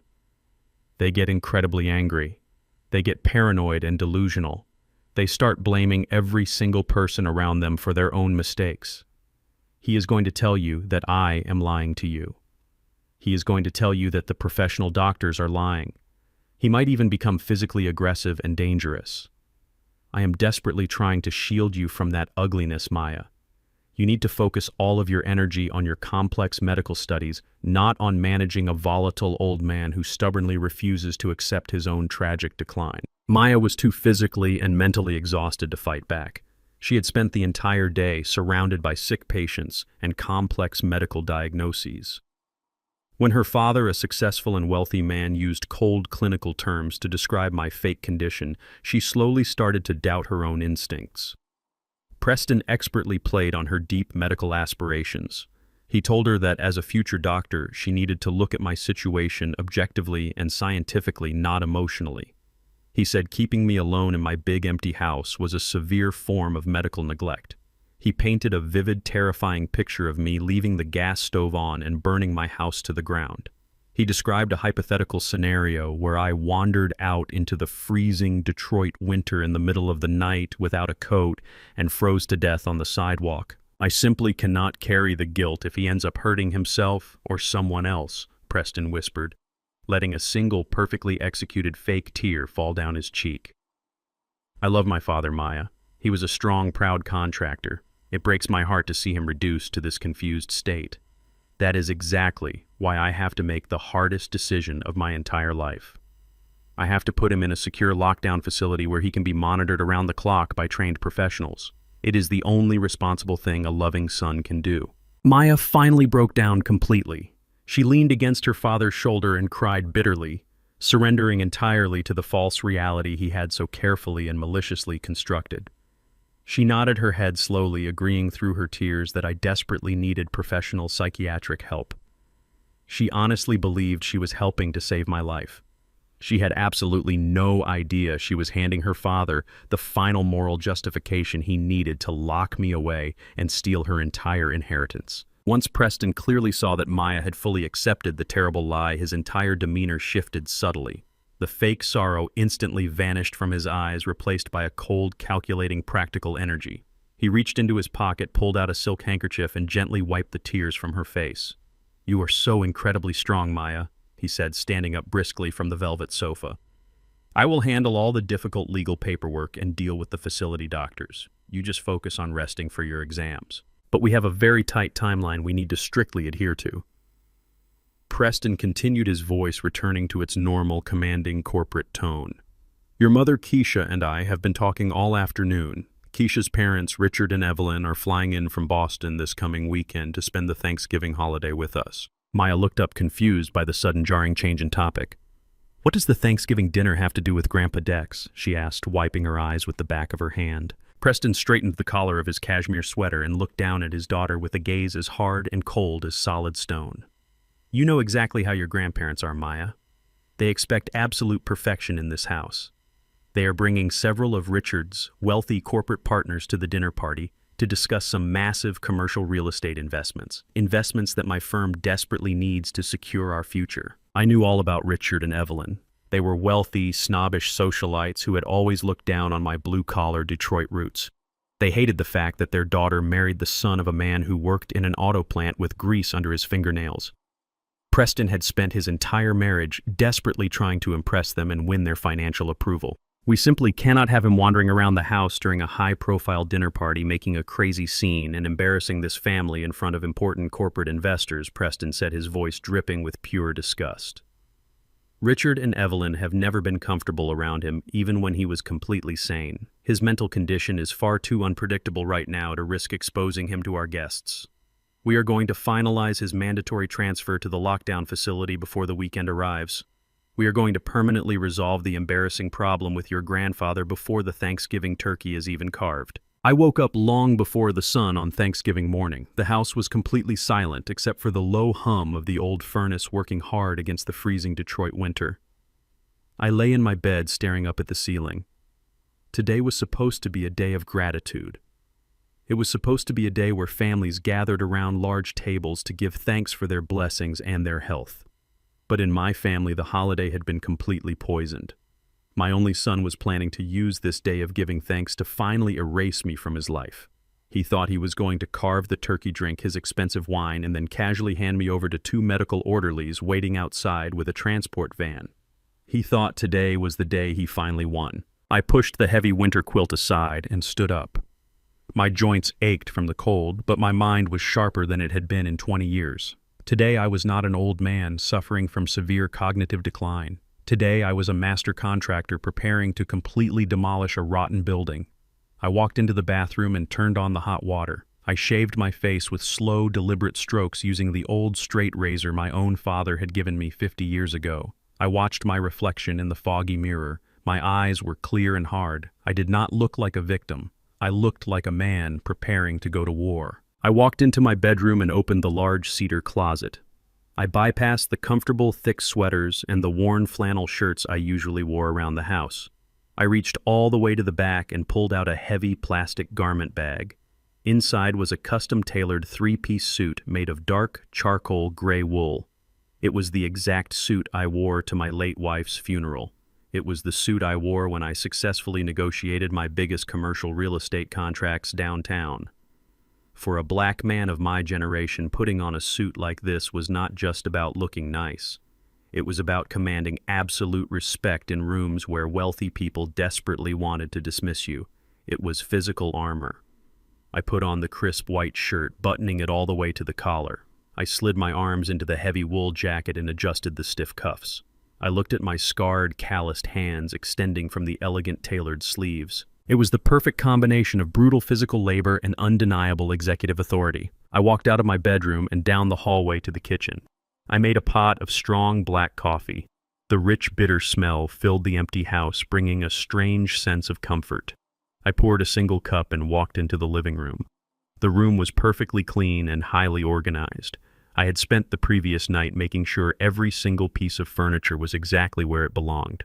I wanted Preston to walk into this house and feel completely comfortable. I wanted him to feel absolutely superior and completely safe. I set my coffee cup down on the small wooden end table next to my favorite heavy leather armchair. Then I walked over to the hallway closet and retrieved the massive manila folder. It was incredibly thick and heavy. This folder was the ultimate weapon I had spent the last 3 weeks carefully forging in the dark. I held it in my hands, feeling the heavy physical weight of the paper inside. Inside this folder was the absolute destruction of Preston Caldwell. It held the high-resolution burst mode photographs showing him stealing my fingerprint while I slept heavily under medication. It held the deep forensic accounting report from Marcus proving that Preston's luxury real estate firm was nothing but a hollow bankrupt shell. It held the printed banking logs showing the exact moment he selfishly drained $50,000 from his own teenage daughter's college savings account. And most importantly, it held the officially stamped and sealed federal legal documents. The documents that proved the $6 million he was confidently holding in his corporate account did not belong to him anymore. The documents that proved he was currently in illegal possession of stolen federal charity funds meant for disabled military veterans. I walked over to the heavy leather armchair. I carefully lifted the seat cushion and slid the massive thick folder completely underneath it, hiding it entirely out of sight. I smoothed out the dark leather, making sure there were no strange lumps or uneven edges. The trap was now fully armed and completely invisible to the naked eye. I sat down in the leather armchair right on top of the hidden folder and took a slow sip of my black coffee. The large grandfather clock in the corner of the living room ticked loudly, marking the slow, agonizing passage of time. Tick, tock, tick, tock. Every single second brought my son closer to his own spectacular financial ruin. Preston had called me late last night playing the role of the loving son one final time. He told me that he and Keisha were bringing her wealthy parents, Richard and Evelyn, over to my house for a special Thanksgiving morning brunch before their big corporate dinner party later that evening. He said they wanted to spend some quality time with me. But I knew the absolute truth. I knew exactly why he was bringing his arrogant in-laws to my house on this specific morning.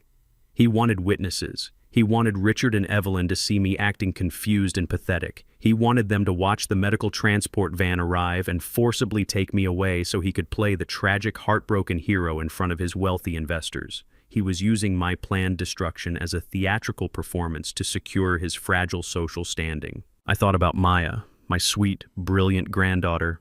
Preston had forced her to stay home today, telling her to rest and study for her upcoming medical exams. He deliberately excluded her from this morning visit because he knew Maya loved me deeply. He knew she might cause a scene or ask too many difficult questions when the medical orderlies arrived to drag me out of my own home. He was a coward who isolated his victims before he struck his final blow. He thought he was protecting his master plan by keeping Maya far away. He did not realize he was actually doing me a massive favor. I did not want Maya to be in the room when I finally dropped the heavy hammer. I did not want her innocent eyes to see the absolute monster her father truly was when his fake mask was finally ripped off his face. I looked out the large front window of my living room. The sky was a heavy bruised gray and small flakes of white snow were beginning to fall quietly on the frozen Detroit streets. It was a beautiful, bitter, cold morning. My mind was completely empty of all fear and all doubt. I had spent my entire adult life protecting Preston. I had worked until my back bled to give him a better life than I had. I had forgiven his extreme arrogance and ignored his blatant disrespect for decades simply because he was my own flesh and blood. But stealing from his own child and trying to legally lock me in a sterile cage was the absolute limit. You can only push a good man so far before he decides to push back. And when a man who has built massive commercial skyscrapers decides to push back, he does not leave a single brick standing. I finished my black coffee and placed the empty ceramic cup quietly on the wooden table. I leaned back into the comfortable leather of my armchair. I could feel the hard edges of the thick manila folder resting securely beneath the cushion right under my legs. It was my heavy anchor. It was my absolute justice. The grandfather clock struck 10 in the morning. The deep, resonant chimes echoed heavily through the silent house. They were exactly on schedule. A sleek black luxury sport utility vehicle pulled slowly into my driveway. The heavy tires crunched softly against the freshly fallen snow. I watched through the glass window as the powerful engine turned off. The heavy car doors opened. Preston stepped out first, wearing an immaculate camel hair overcoat and a smug, highly confident smile. Keisha followed him closely, wearing expensive designer winter clothes that she bought with my money. And then Richard and Evelyn stepped out of the back seats, looking around my modest working-class neighborhood with barely disguised disgust painted all over their wealthy aristocratic faces. They walked slowly up the concrete path toward my front porch. They looked exactly like royalty arriving to briefly inspect a dirty peasant village. Preston was gesturing grandly toward my house, probably telling them another carefully constructed lie about my rapidly failing mental health. He was probably explaining how incredibly tragic it was that I had to be institutionalized today for my own safety. He was completely blind to the brutal reality waiting for him inside the walls of my home. I took one final deep breath, filling my old lungs with freezing air. I closed my eyes for a fraction of a second, honoring the beautiful memory of my late wife, Sarah. I promised her on her deathbed that I would always protect this family from harm. Sometimes protecting a family means you have to pick up a sharp knife and completely cut out the deep infection spreading inside it. The sharp, sudden sound of the doorbell ringing shattered the absolute silence of the house. I did not move right away. I let the loud sound echo down the hallway and fade into the walls. They were standing right there on my front porch. The greedy wolves had finally arrived at the front door, expecting to find a sick, helpless lamb ready to be slaughtered. They had absolutely no idea they had just walked directly into the jaws of a waiting lion. The doorbell rang for the second time, shattering the quiet atmosphere of the house. I remained seated on my leather armchair, taking one final slow, deep breath. Directly beneath the heavy cushion I was sitting on was the thick federal file. It was the absolute death sentence for my son's fake corporate empire. I stood up, smoothed the lapels of my dark charcoal wool suit, and walked down the hallway. I pulled the heavy wooden door open. Preston stood on the front concrete steps, flashing a brilliant smile that was entirely fake and perfectly practiced. Right behind him was Keisha, along with two people I never wanted to welcome into my home, Richard and Evelyn. They were Preston's wealthy, snobbish in-laws. They stepped over the threshold of my house without even bothering to wipe the wet, freezing snow off their expensive Italian leather shoes. Evelyn rolled her eyes immediately, looking around my modest working-class living room with the kind of deep disgust usually reserved for people born with silver spoons in their mouths. She pulled her expensive mink shawl much tighter around her narrow shoulders. She started muttering quiet complaints about the smell of old wood and the severe weakness of my central heating system. "Hello there, old man," Richard said, his booming voice filling the small hallway with absolute arrogance. He extended a soft pink hand that had never seen a single day of hard physical labor. "It has been a long time, Dex. You are looking quite a bit weaker than last year. I suppose old age is finally knocking loudly on your front door." I ignored his outstretched hand and kept my face completely blank. "I still have enough strength to frame a roof by myself, Richard," I replied, my voice completely flat and devoid of any emotion. "What about you? Are you still making your living just pushing numbers around on pieces of paper?" The arrogant smile on Richard's face froze for a fraction of a second. But Preston immediately jumped in to cut off the conversation before it could escalate. He wrapped his arm around my shoulder, patting me gently as if I were a confused medical patient who needed to be soothed. "Come on, Dad," Preston said, his voice sickeningly sweet. "Today is Thanksgiving. We are not going to talk about work today. You need to sit down before you get dizzy. The doctors specifically said you should not be standing up for too long." He was putting on a brilliant theatrical performance. He desperately wanted to prove to his wealthy in-laws that I had become a massive physical burden and a senile old fool who needed strict daily supervision. I did not fight back. I quietly turned around and walked back to my familiar leather armchair. I slowly sat down right on top of the radioactive federal documents. I wanted to see exactly how far their pathetic little play would go before I completely destroyed the stage. Keisha carried several heavy shopping bags straight into the kitchen. She did not actually cook a single thing for this traditional Thanksgiving meal. She had simply purchased expensive pre-made dishes from a high-end luxury restaurant just to show off her supposed high-class status. She wanted to make sure everyone knew she did not belong in a humble kitchen. Evelyn sat down gracefully on the sofa across from me. She carefully smoothed out the wrinkles in her designer dress so the expensive fabric would not touch the worn cushions of my furniture. She stared intensely at the large oak grandfather clock in the corner of the room and let out a long, dramatic sigh. "This house is really far too large for a single elderly man like you, Dex," Evelyn said, her voice high-pitched and entirely condescending. "Preston and Keisha have been worrying themselves sick about you living here all alone. What if something terrible happens to you? What if you forget to turn off the gas stove or trip and fall down the wooden stairs? Older people at your fragile stage of life require constant professional medical care. You simply cannot keep clinging to the past forever." I looked directly into her cold, judgmental eyes. "The past you are talking about is my blood and sweat, Evelyn," I said. "Every single brick in this house was paid for with honest physical labor. It was not inherited from some massive generational trust fund." Richard cleared his throat, looking deeply annoyed by my response. "That is exactly the main problem with you, Dex. You have always had the narrow mindset of a simple blue-collar worker. The modern world operates on financial leverage, on smart investments, and on proper risk management. It operates exactly like the massive luxury condominium project Preston is building downtown. That is how you build a real lasting legacy. You should be incredibly proud that your son finally managed to rise above the low-class roots of this family to join the true financial elite." I almost laughed out loud right there in my living room. The true financial elite. The luxury condominium project Richard was praising so proudly was actually nothing but a massive mountain of toxic debt. It was an abandoned construction site filled with angry subcontractors preparing to file massive civil lawsuits. Preston had completely lied to his wife's entire family to cover up the absolute rot inside his bankrupt investment fund. Richard honestly thought he was sitting in my living room lecturing a poor, ignorant old mechanic. He had absolutely no idea that he was closely tied to a sinking ship. He did not know that his own son-in-law had just stolen $50,000 from his own teenage daughter just to keep the lights on for one more week. Richard was bragging about a financial genius who was actually about to drag his wealthy family straight down to the bottom of the financial ocean. The Thanksgiving meal was finally served, and we all moved into the dining room.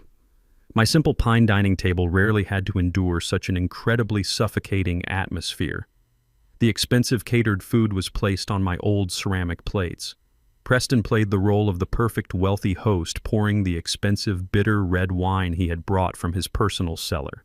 Throughout the entire meal, Richard constantly bragged about his multi-million-dollar corporate mergers. Evelyn endlessly praised Keisha for being so brave to marry into a family with such a low social standing. Every single word that came out of their mouths was a velvet-wrapped knife aimed directly at my pride. They talked about my decades working at the Detroit auto plant with a tone of overwhelming pity.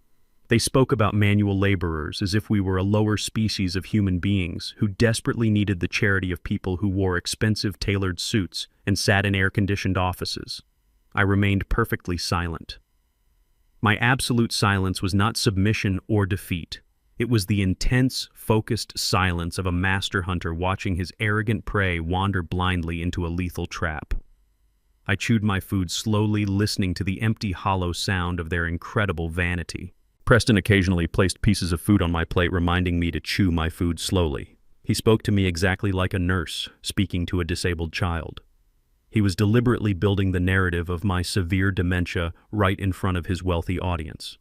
He kept glancing nervously at the expensive gold watch on his wrist. I knew exactly what he was waiting for. He was waiting for the private medical transport van to pull into my driveway and haul me away. He was absolutely convinced that his fake medical documents were enough to lock me away forever. He thought this entire Thanksgiving performance was just a convenient way to assert his total dominance and secure his inheritance in front of his wealthy in-laws. As the expensive catered dessert was finally brought to the table, the tension in the dining room rose to a level so thick you could cut it with a steel blade. The air felt heavy and charged with invisible electricity. Preston slowly wiped his mouth with a pristine white silk napkin. His dark eyes flashed with extreme malice and ultimate greed. He looked at the grandfather clock one more time. The transport van was supposed to arrive any minute now. It was time for him to execute the final stage of his hostile takeover. Preston slowly stood up to his full height. He picked up his heavy silver dessert fork. He tapped the silver metal gently against the rim of his crystal wine glass. The sharp, ringing sound echoed through the small dining room, immediately drawing the attention of everyone sitting at the wooden table. Richard stopped talking mid-sentence and looked up at him, smiling with eager anticipation. Evelyn folded her hands elegantly in her lap, waiting to hear what the successful young developer had to say. Keisha proudly reached out and grabbed her husband's hand, looking at him with absolute adoration. I was the only person who kept a completely cold expression. I stared dead ahead at the treacherous son, who was about to completely destroy his own life. "May I have your attention, please?" Preston said, his voice taking on a formal and deeply fake tone of authority. "Today, on this beautiful day of giving thanks, I have a very important announcement to share with all of you. It involves a remarkably difficult decision, but it is one that absolutely must be made for the good of this entire family." The absolute silence in the dining room was so thick it felt like it was suffocating me. Preston stood tall at the head of the wooden table, looking exactly like a victorious general who had just conquered an enemy territory. He looked down at the wealthy guests he was trying so desperately to impress, and then he finally locked his cold, dark eyes on me.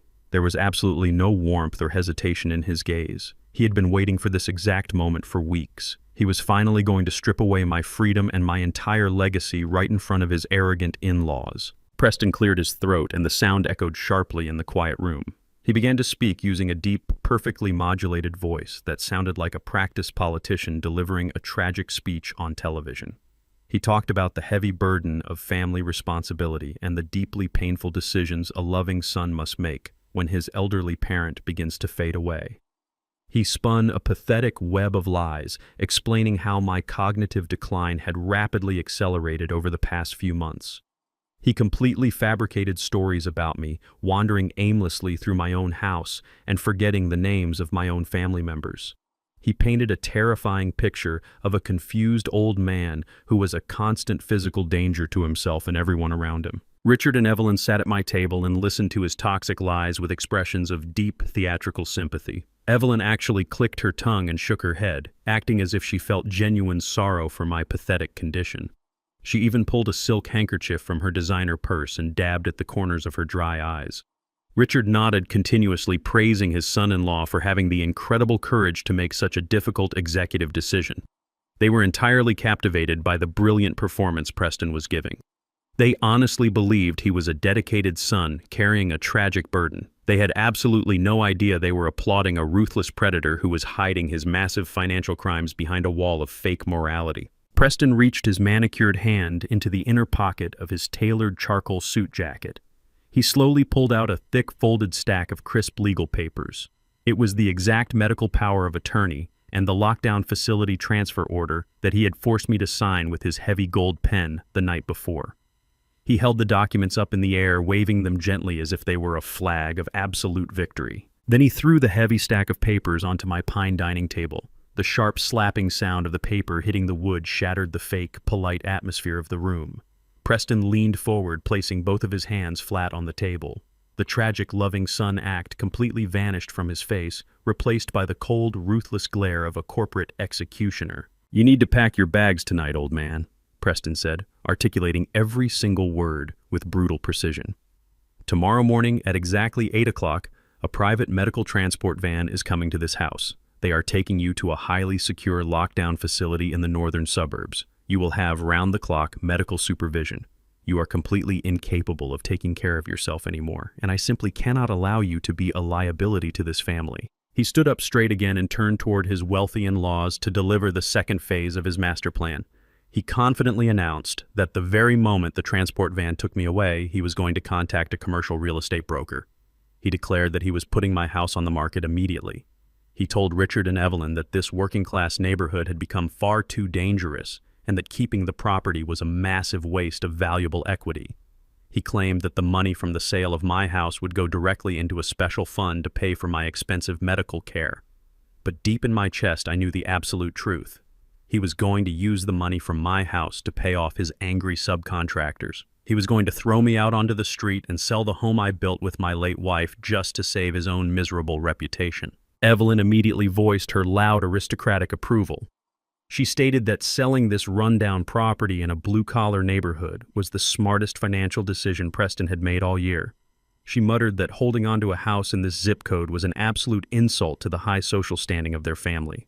Richard aggressively agreed, praising Preston's ruthless vision and his ability to quickly liquidate useless assets. At that exact dark moment, a loud, violent crash came from the front of the house. The sound of heavy, panicked footsteps echoed rapidly down the wooden hallway. The dining room door was pushed wide open. Everyone at the table jumped and turned their heads toward the sudden noise. Maya was standing in the doorway. She was still wearing her white hospital volunteer scrubs. Her face was completely soaked with tears, and her eyes were red and swollen from crying all morning. She had refused to stay quietly hidden in her bedroom like her father had violently commanded. The absolute terror of discovering her empty college fund and the agonizing fear of losing her grandfather had pushed her to the absolute limit. She had taken a city bus all the way to my house just to see me with her own eyes. Maya stared in absolute horror at the legal medical documents resting on the dining table.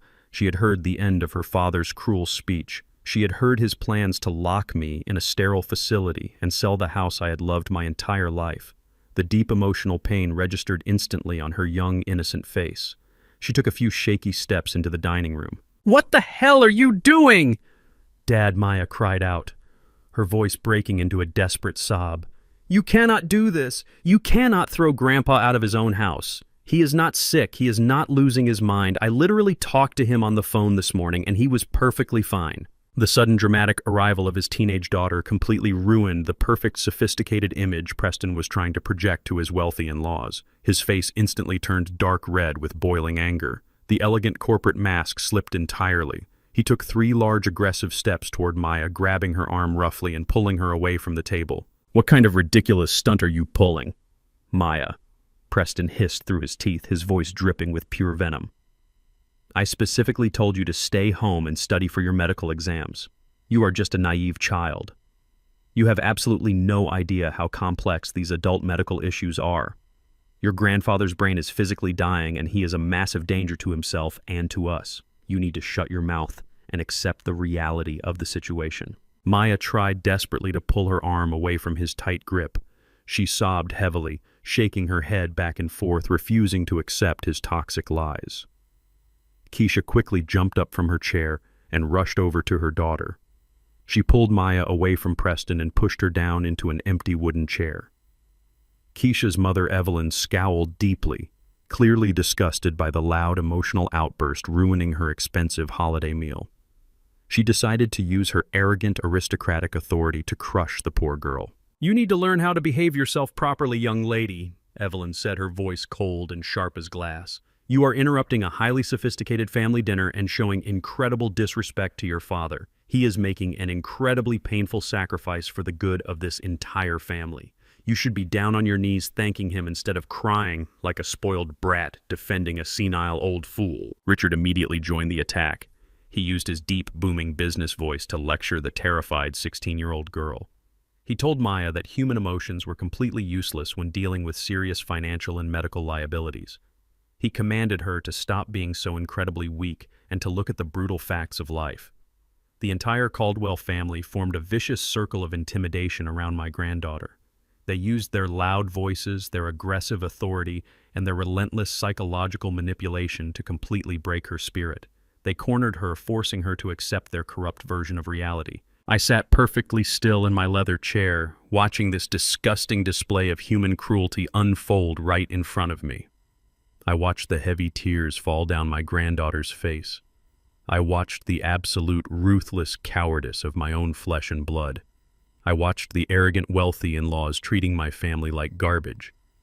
The burning rage inside my chest was a massive, roaring inferno. It was so intense it could have easily burned the entire house down to the foundation. But I did not explode. I did not yell or curse. I did not slam my heavy fists onto the wooden table. I knew that loud, chaotic anger was only for weak men who had lost control of their surroundings. A master hunter knows that the heart must burn like fire, but the mind must remain as cold as a frozen glacier. I knew that the absolute perfect moment had finally arrived. The enemies had moved all their pieces across the board. They had exposed their massive egos and their fatal structural flaws. I slowly moved my heavy, scarred hands out from under the table and placed them flat on the wooden surface. The movement was so incredibly slow and deliberate that it instantly commanded the attention of everyone in the room. The loud screaming and the vicious scolding of Maya stopped immediately. Every single eye in the dining room turned toward me.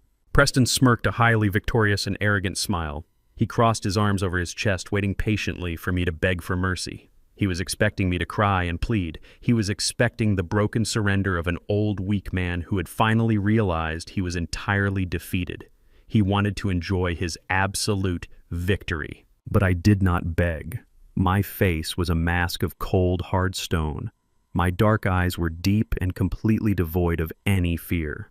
I slowly reached my calloused fingers forward and touched the edge of my expensive ceramic dessert plate. I pushed the plate away from me. The ceramic base scraped against the rough wood of the table, creating a sharp, harsh sound that pierced the heavy, suffocating silence of the room. I looked directly into Preston's arrogant face. Then I slowly shifted my cold gaze to the confused faces of Richard and Evelyn. Finally, I looked across the table at Maya. I gave her a very small, slow nod of absolute reassurance. Then I smiled. It was a cold, dark, and incredibly dangerous smile. It was the smile of a man who held the detonator to a massive explosive charge. I took a slow, deep breath and let my voice fill the room with calm, terrifying authority. Before I go, I said smoothly, "Let us look at some wedding memories." The absolute silence in the dining room was no longer the silence of arrogance.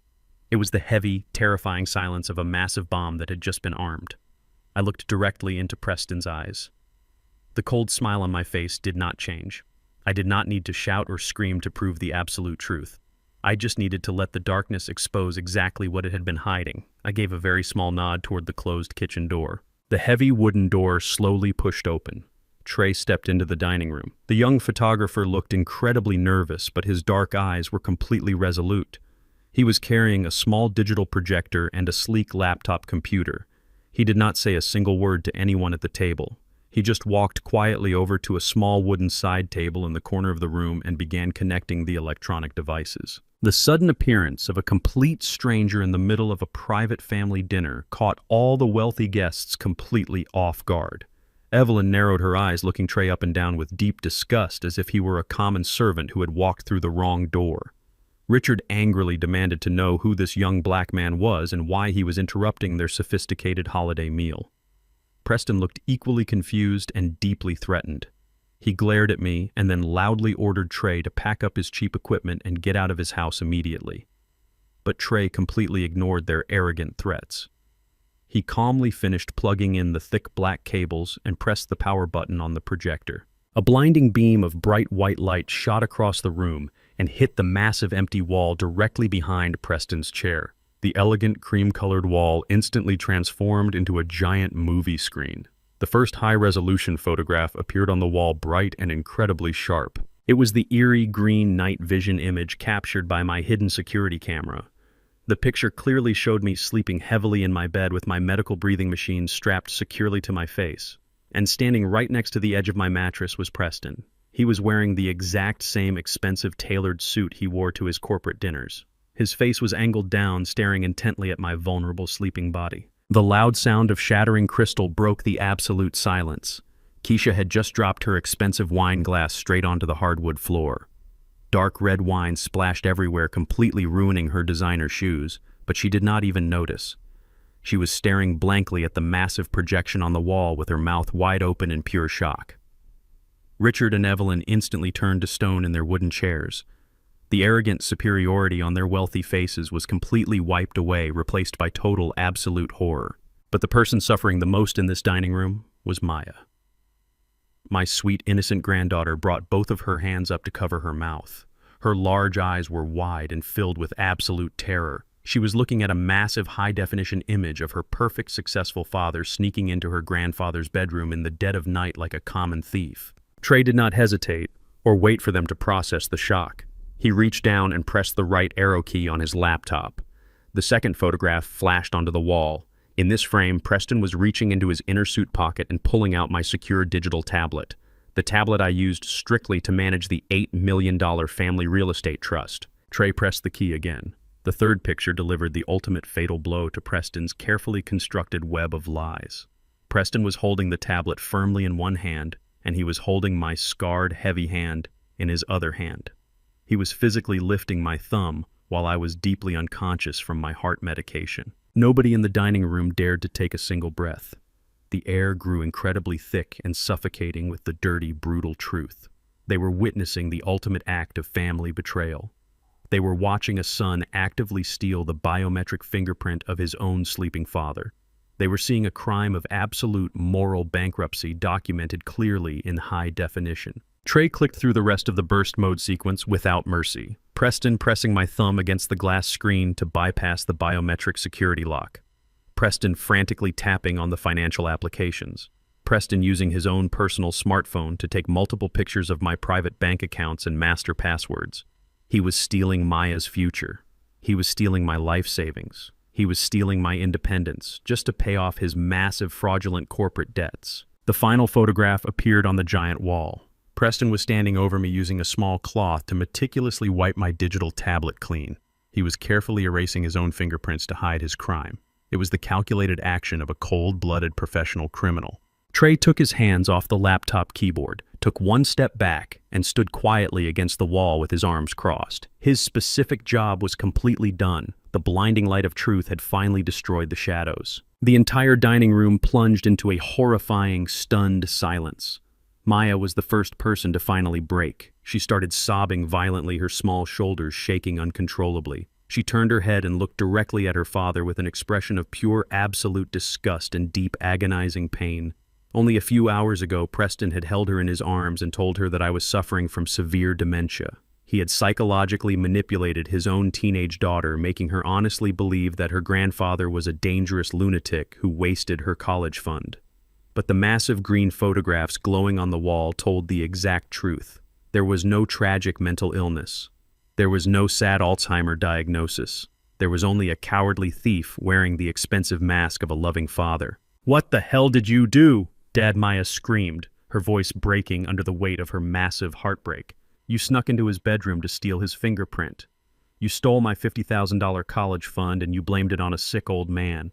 You are a disgusting liar. You are an absolute monster." Evelyn clutched her chest, heavily gasping for air as if she were about to faint right into her dinner plate. She simply could not believe that the highly successful son-in-law she loved to brag about to her wealthy country club friends was actually a desperate criminal.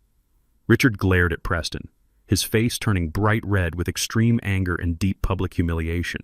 He suddenly realized that he had been completely fooled by a cheap imposter for years. The entire shiny facade of Preston's extreme wealth and corporate success had just peeled away, revealing a rotten foundation that smelled like raw garbage. I remained perfectly still in my leather chair, taking a slow sip of my ice water. I did not need to offer any further explanations or defend my own sanity. The photographs had completely done my job for me. I had forced them to look at the ugly, naked truth. Preston stood frozen at the head of the table. His face was entirely pale, completely drained of all human color. His dark eyes were glued to the final photograph of himself wiping the tablet screen. His extreme arrogance, his absolute control, and his fake moral authority had just been crushed into fine dust. He opened his mouth to speak, trying to find some ridiculous excuse or some pathetic lie to salvage the last tiny shred of his dignity. But his throat was completely tight. There was absolutely no excuse that could possibly explain away the clear photographic evidence of his midnight robbery. He had been caught red-handed. His mask had been ripped off right in front of the very people he feared and worshipped the most. But a rat trapped in a corner does not usually surrender right away. It bites back with its final, desperate breath. In just a few short seconds, I watched the pure shock on Preston's face slowly melt away. The deep fear was quickly replaced by a wave of absolute total madness. The muscles in his jaw twitched violently. He took a massive deep breath and his chest heaved up and down.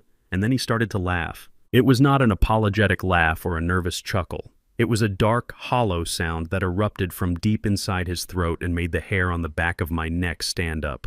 It was the maniacal laugh of a man who had completely lost his grip on his own humanity and decided to throw away his last remaining piece of moral decency.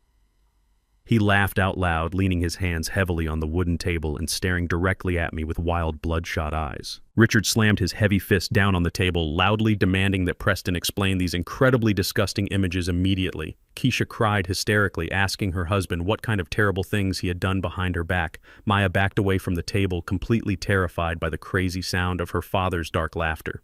But Preston completely ignored all of them. He only looked at me. The arrogant smirk returned to his face, twisting into something incredibly cruel and evil. "You think you are so incredibly smart, do you not, Dad?" Preston hissed, articulating every single word with cold, dead precision. "You think a few sneaky hidden photographs are going to change the ultimate outcome of this game? You think exposing the absolute truth in front of these people is going to make me fall down to my knees and beg for your pathetic forgiveness? You really are the most naive and stupid old man in the entire world." He stood up straight and clapped his hands together a few times, sarcastically applauding my dramatic presentation. He admitted that I did a very good job hiding the evidence. He admitted that he severely underestimated my quiet intelligence. But then he reached into the pocket of his tailored trousers and pulled out his personal smartphone, holding it up high for everyone in the room to see. "So what about the stupid photos?" Preston sneered triumphantly. "These damn photos might eventually take me to court, but what does that even matter when you are already completely broke? Did you honestly think I would be stupid enough to leave the money sitting in a domestic account where you could freeze it?" He took a few slow steps toward me, leaning down so his face was directly level with mine. His breath smelled heavily of expensive red wine mixed with the sour stench of total desperation and absolute greed. "I knew my company was going bankrupt weeks ago," Preston whispered, using a voice filled with pure malice. "I knew the domestic banks were going to seize absolutely everything I owned, so I accelerated the entire timeline. Do you know what today is, old man? This morning, right when the automated banking systems opened in the international time zones, the entire $6 million margin loan from your trust was officially wired out. The money left the domestic corporate account at exactly 6 o'clock this morning. It went straight into a network of anonymous offshore accounts in the Cayman Islands, a place where absolutely no domestic judge or cheap local lawyer can ever touch it." He threw his head back and laughed crazily. The entire dining room sank into a feeling of overwhelming total despair. Richard slumped down in his wooden chair, realizing that his son-in-law had just successfully pulled off a massive international financial fraud. Maya covered her face and sobbed loudly, knowing her future was officially gone forever. Preston honestly believed he held the ultimate winning card. He believed that even if his entire family abandoned him today, he would still live like a king on a tropical island using my stolen wealth. "You cannot do absolutely anything about it, you stupid old man." Preston smirked, turning his back to me and preparing to walk out of the room. I looked at his arrogant retreating back and I felt the thick, heavy edge of the federal file resting securely beneath my seat cushion. I smiled again, a smile that was infinitely colder than the freezing Detroit winter. Preston's laughter bounced off the walls of my dining room like the desperate howling of a madman. He stood there with his chest puffed out, absolutely convinced that he had just delivered the ultimate killing blow. He thought the geographical location of the stolen money made him completely untouchable. He believed that the offshore accounts in the Cayman Islands were a magical, impenetrable shield that would protect him from the severe consequences of his extreme greed. He looked down at me, expecting to see a broken old man crying over a completely empty bank account. He wanted to see me beg, but he did not see tears. He saw me slowly reach down into the dark space beneath my heavy leather armchair. My rough, calloused fingers wrapped tightly around the thick manila folder I had carefully hidden there early this morning. I slowly pulled it out from under the leather cushion. The folder was incredibly heavy, filled with dense legal documents and the unbreakable concrete of federal law. I held it in my hands for a brief second, feeling the immense power contained inside those simple white pages. Then I lifted my arm and threw the massive folder directly onto the center of the wooden dining table. The heavy slap of the folder hitting the wood echoed through the room like a loud gunshot. The sudden harsh noise made Preston's arrogant laughter stop instantly. He looked down at the thick envelope, his dark eyes narrowing with sudden confusion and deep suspicion. Richard and Evelyn leaned forward in their wooden chairs, staring blankly at the mysterious package. Keisha stopped her hysterical crying, and Maya looked at me with wide, hopeful eyes. "Yes, Preston, the money is gone, I said, my voice perfectly calm and as hard as solid steel. It crossed international borders exactly at 6 o'clock this morning, just like you planned. You successfully bypassed the domestic courts, and you successfully avoided any local civil injunctions I could have filed against you. You executed your little midnight robbery perfectly. Preston smirked, crossing his arms tightly over his chest. Then why are you looking so damn smug, old man? You have absolutely nothing left to fight me with. You are completely broke, and I am walking away clean. I leaned forward, resting my heavy elbows on the table and looking directly into his cold, empty eyes. I am smiling because you are a very arrogant boy who never learned how to properly inspect the foundation of a building before trying to steal the valuable copper wire out of its walls. You thought you were stealing my personal life savings. You thought you were robbing a sick, confused old man who would just sit down and cry about his lost pension. But you did not steal my money, Preston. I reached out and flipped open the heavy cover of the manila folder. I slid the top document across the smooth wood until it rested right in front of his soft, manicured hands. It was the master restructuring document I had signed with my civil litigation attorney, Robert, at 4 o'clock in the morning. The document was stamped heavily with the massive official seal of the federal government. Pick it up and read the bold text at the top of the page, I commanded, my voice dropping to a dangerous low rumble. Preston hesitated. His hands began to shake very slightly as he reached down and picked up the crisp white paper. His eyes scanned the dense legal text. I watched his face closely as his brain slowly processed the complex legal terminology.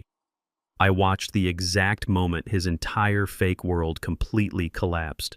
The color rapidly drained from his face, leaving his skin looking like wet gray ash. His mouth dropped open, and he started gasping for air like a fish thrown violently onto a dry wooden dock. "What is this?" Preston whispered, his voice trembling so violently he could barely form the words. "This makes absolutely no sense. This is a federal charity designation." I nodded slowly, letting the absolute brutality of the trap fully sink into his mind. "Exactly. You see, Preston, I knew you were going to try to move that money offshore. My private investigator Marcus gave me your entire digital banking itinerary weeks ago. I knew you desperately needed a clean $6 million to save your bankrupt luxury development firm. But I also knew that if I tried to stop you in a local civil court, you would just use your expensive lawyers to drag the fight out for years. So I completely changed the rules of the game. I stood up from my leather chair, towering over my treacherous son. Yesterday morning, before you even sent your fake medical transport van to my house, I completely restructured the entire $8 million family trust. I formally and irrevocably donated the entire equity of my real estate portfolio to a federal veteran charity trust.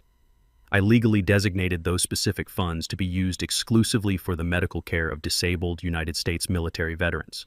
I transferred that fund to federal assets. Richard let out a loud gasp of absolute horror. He was a seasoned corporate businessman, and he instantly understood the terrifying magnitude of what I had just done. "Oh my God," Richard whispered, covering his mouth with his trembling hand.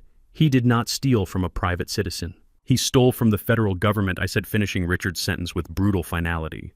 "From the exact moment my attorney stamped those papers, the $6 million sitting in your temporary corporate holding account officially became federal property. And at 6 o'clock this morning, you authorized an automated wire transfer to send $6 million of stolen federal charity funds across international borders into a hidden offshore account." Preston dropped the legal document as if it had suddenly caught fire. He stumbled backward away from the table, his expensive leather shoes slipping awkwardly on the hardwood floor. "No," he stammered, shaking his head frantically back and forth. "No, that is completely impossible.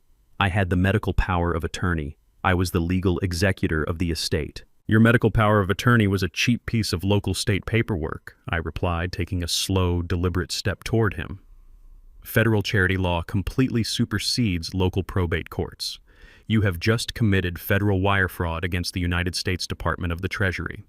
You stole money meant for wounded soldiers just to pay off your luxury sports cars and your bankrupt condominiums." The absolute reality of his situation crashed down on Preston like a collapsing skyscraper. He was not dealing with a slow local police department or a friendly county judge who could be easily bribed or manipulated. He had just kicked down the front door of the most powerful financial institution on the entire planet. He had triggered a massive automated federal banking alarm the very second that money hit the accounts in the Cayman Islands. Do you know the mandatory sentencing guidelines for international wire fraud involving a registered federal veteran charity? Preston sheesh, asked, my voice echoing through the silent room like a judge's final brutal verdict. It is 20 years in a maximum security federal prison. There is absolutely no bail for flight risks with offshore accounts. You are going to spend the next 2 decades of your life sitting in a tiny concrete box wearing a cheap orange jumpsuit surrounded by dangerous men who will not care at all about your expensive cashmere sweaters or your exclusive country club memberships. Keisha began screaming hysterically. She lunged at Preston, pounding her fists against his chest, demanding to know why he had destroyed their entire lives. She screamed that she was going to lose her massive suburban house, her luxury cars, and her perfect social standing. Preston did not even try to defend himself. He just stood there completely paralyzed by the sheer magnitude of his own catastrophic failure. His eyes were wide and completely empty. Evelyn grabbed Richard's arm, pulling him aggressively toward the front hallway. "We are leaving right now, Richard," Evelyn shrieked, her voice filled with absolute blind panic. "We have absolutely nothing to do with this mess. We are completely innocent. We need to call our corporate defense lawyers immediately and distance ourselves from this massive criminal disaster." They did not even bother to say goodbye to their own daughter, Keisha. The wealthy, arrogant in-laws who had walked into my house looking down their noses at my working-class life were now running for the door like terrified rats fleeing a rapidly sinking ship. They scrambled out of the front door, slipping clumsily on the freezing snow in their expensive Italian shoes, desperately trying to escape the radioactive fallout of Preston's massive crime. I turned away from the pathetic display of wealthy cowardice and looked across the wooden table at Maya. My beautiful granddaughter was no longer crying. She was standing up, perfectly straight, looking at me with absolute awe and deep, overwhelming relief. She finally understood exactly what I had done. She knew that I had sacrificed my entire massive real estate empire just to expose the monster who was trying to ruin her life. She knew her grandfather was not crazy. She knew I was her ultimate protector. I walked around the dining table and wrapped my heavy arms around her. I kissed the top of her head, breathing in the familiar sweet scent of her floral shampoo. "Do not worry about your college fund, sweetheart," I whispered softly into her ear. "Before I signed the trust over to the federal government, I legally carved out your entire educational fund and placed it in an untouchable independent account under my lawyer's direct control. Your medical school is completely paid for. You are going to be a brilliant pediatric surgeon, and nobody will ever steal your future again." Maya hugged me back incredibly tight, burying her face deep in my shoulder. "Thank you, Grandpa," she whispered, her voice full of pure, genuine love. Suddenly, the heavy, suffocating atmosphere inside the dining room was pierced by a loud, aggressive wail. It was not a human cry. It was the sharp, piercing sound of multiple heavy sirens cutting fiercely through the freezing Detroit morning. Preston completely snapped out of his paralyzed state. He sprinted toward the large front window in the living room, pressing his face against the cold glass. His hands were shaking so violently they rattled loudly against the window pane. Bright, flashing red and blue lights instantly flooded my living room. The aggressive strobing lights cut sharply through the thin front curtains, painting the interior walls with the terrifying colors of absolute justice. The heavy tires of several armored black sport utility vehicles screeched to a sudden halt on the snow-covered asphalt right outside my front door. I could hear the loud, commanding voices of federal agents barking strict orders and the heavy mechanical sound of tactical weapons being racked and loaded. They did not send the local police detectives. They sent the Federal Bureau of Investigation. Preston slowly turned around to face me. He looked absolutely pathetic.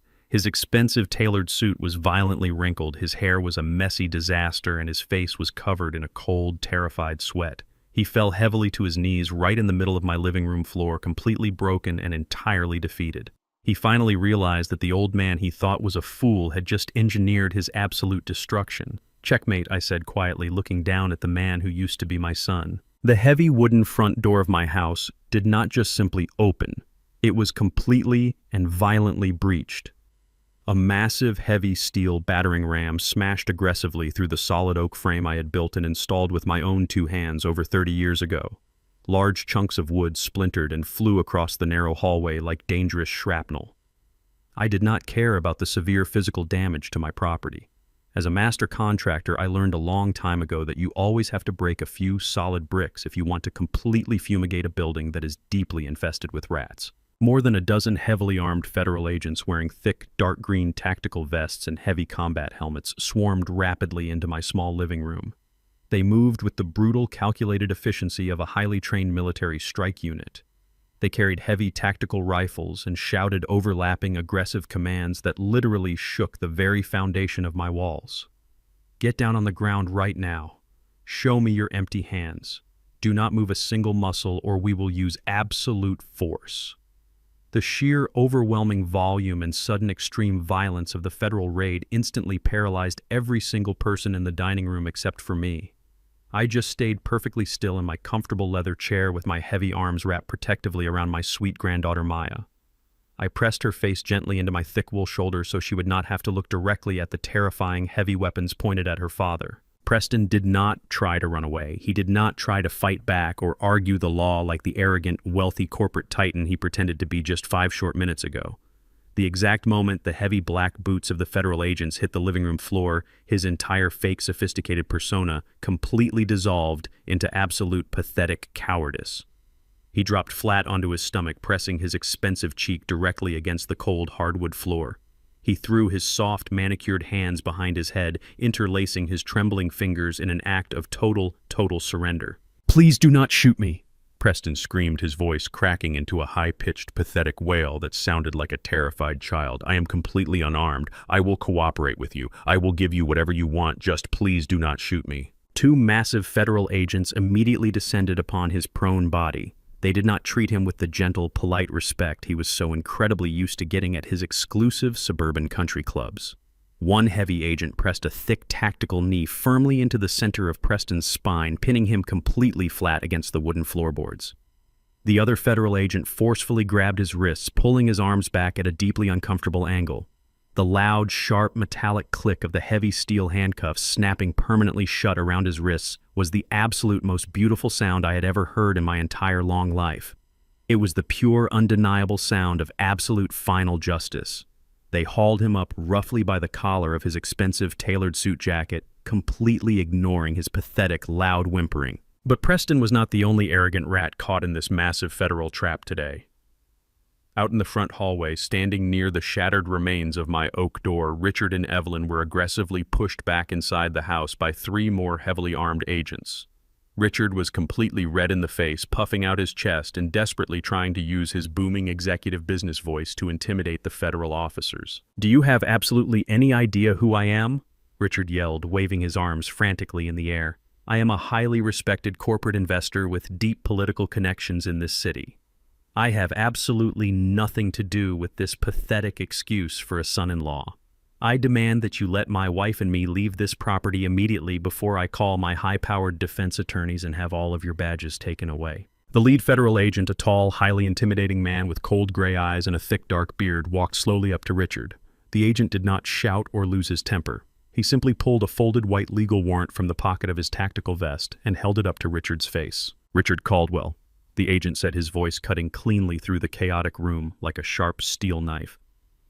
"You are currently listed as the primary corporate silent guarantor on 3 separate commercial loans attached to Preston's fraudulent offshore shell company. Our financial analysts have been tracking your specific wire transfers all morning. You are officially under arrest for criminal conspiracy to commit international wire fraud and severe federal tax evasion." The blood completely and instantly drained from Richard's arrogant face. The booming, confident businessman instantly turned into a terrified, weak-old coward. He finally realized that Preston had not just ruined his own life, but had actively dragged his wealthy father-in-law down into the federal abyss to use his money as collateral. Richard tried to take a slow, shaky step backward, but 2 federal agents immediately grabbed his arms and slammed him forcefully against the drywall of the hallway. The metallic click of steel handcuffs echoed loudly for the 2nd time. Evelyn began screaming hysterically, dropping her expensive designer leather purse right onto the dusty floor. She watched in absolute total horror as her powerful, wealthy husband was aggressively frisked and treated exactly like a common street criminal. The massive corporate empire they had bragged about all afternoon at my dining table was completely crumbling to dust right in front of their terrified eyes.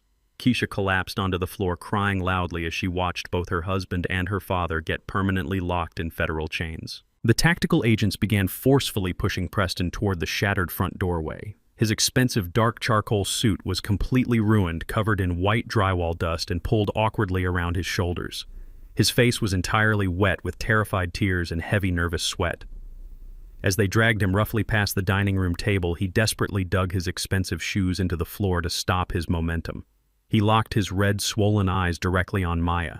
He stopped fighting the federal agents for just one brief second, trying to play the tragic role of the loving father one last pathetic time. "Maya, please." Preston begged, his voice trembling with deep, desperate fear and absolute panic. "Please tell these men I am a good person. Please tell them I was just trying to secure our family future. I did it all for you, sweetheart.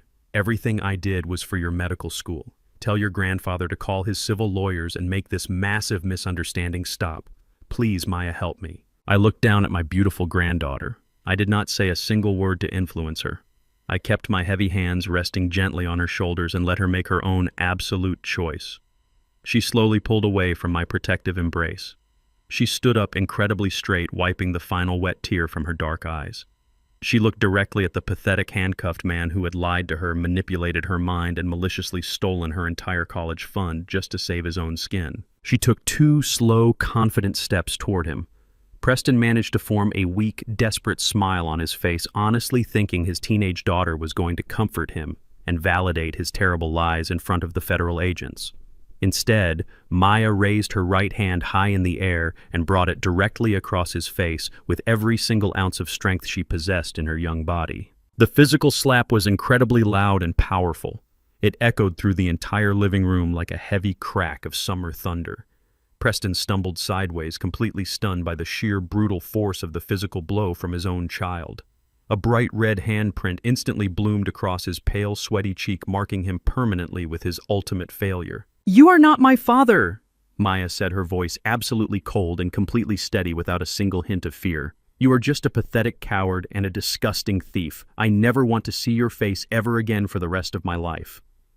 The federal agents did not reprimand Maya for the sudden physical violence. They simply grabbed Preston tightly by his suit collar and shoved him aggressively forward, dragging him roughly through the shattered front door and out into the freezing Detroit winter air. I walked slowly to the front doorway, holding Maya close to my side to protect her from the cold wind. We stood together and watched the ultimate physical destruction of Preston Caldwell from the front porch I had built. The entire working-class neighborhood had stepped out of their modest houses to watch the incredible flashing spectacle. The hard-working blue-collar people Preston had looked down on and mocked his entire adult life were now standing on their snow-covered lawns, quietly watching him being hauled away in heavy steel chains. They watched as his fake, wealthy superiority was completely stripped away, leaving nothing but a terrified criminal. The freezing winter wind whipped fiercely against his face as the federal agents pushed him forcefully toward the waiting armored black vehicle. He looked back at my house one last final time. He looked directly at me, standing strong, proud, and completely unbroken on the porch. He finally realized in that exact moment that the tired old mechanic he thought was completely useless had just masterminded his absolute permanent ruin. There was no secret wealthy offshore account waiting for him. There was no beautiful tropical island escape. There was only the cold, hard, solid concrete of a federal maximum security prison cell waiting to swallow him whole. As the heavy tactical agent shoved Preston's head down and violently pushed his body into the dark, cramped back seat of the federal cruiser, Preston let out a massive, agonizing scream.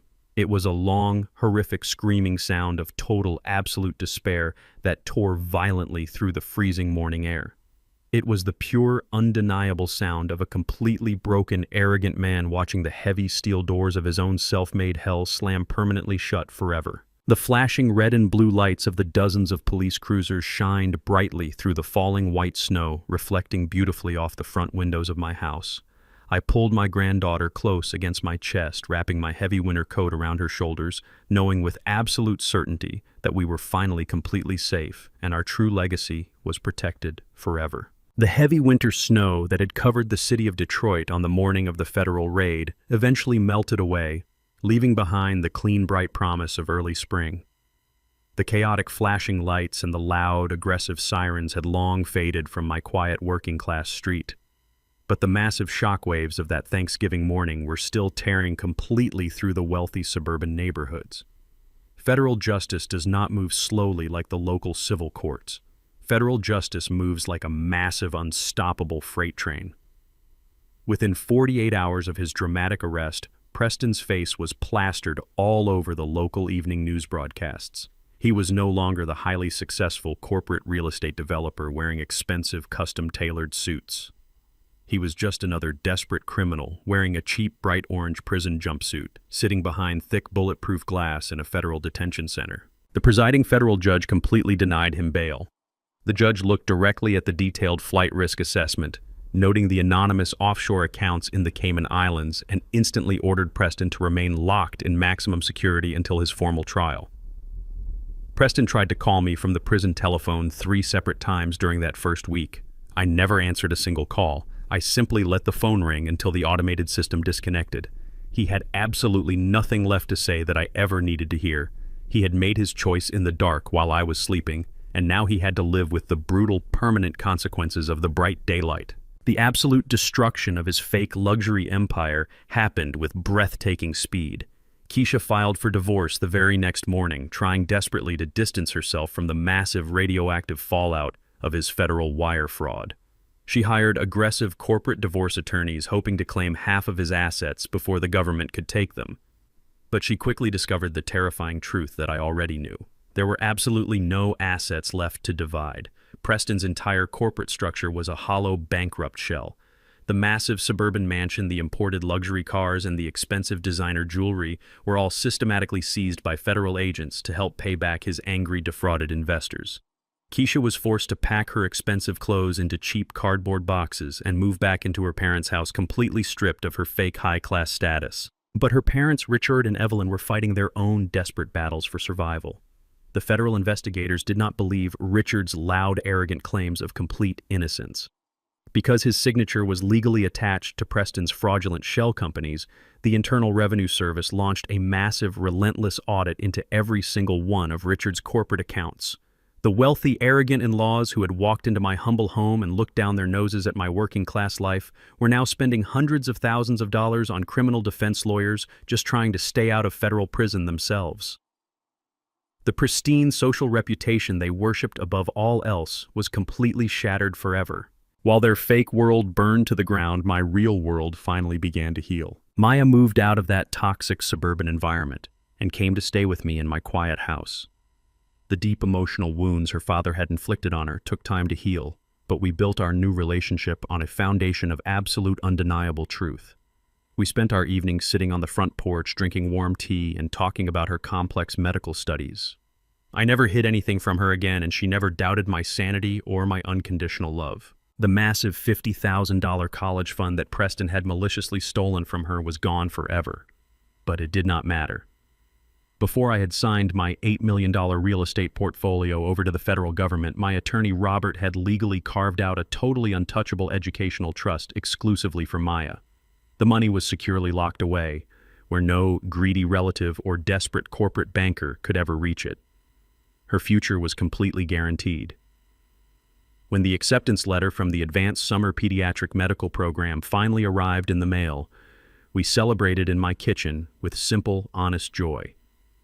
She was going to be a brilliant surgeon, and she was going to use her life to heal people instead of destroying them. As for the rest of my massive real estate empire, I let it go completely, and I never looked back. The formal legal conversion of my family trust into the Federal Veteran Charity Trust was absolutely finalized by the courts.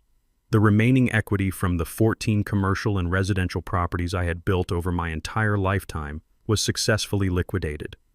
The millions of dollars were directly distributed to massive national charity organizations that provided critical medical care and housing for disabled military veterans.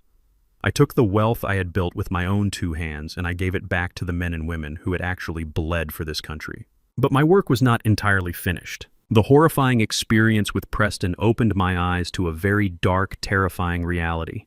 If my own flesh and blood could easily bribe a corrupt doctor to sign a fake medical certificate and steal my biometric fingerprint while I was heavily medicated, then there were thousands of other vulnerable elderly people out there suffering the exact same abuse.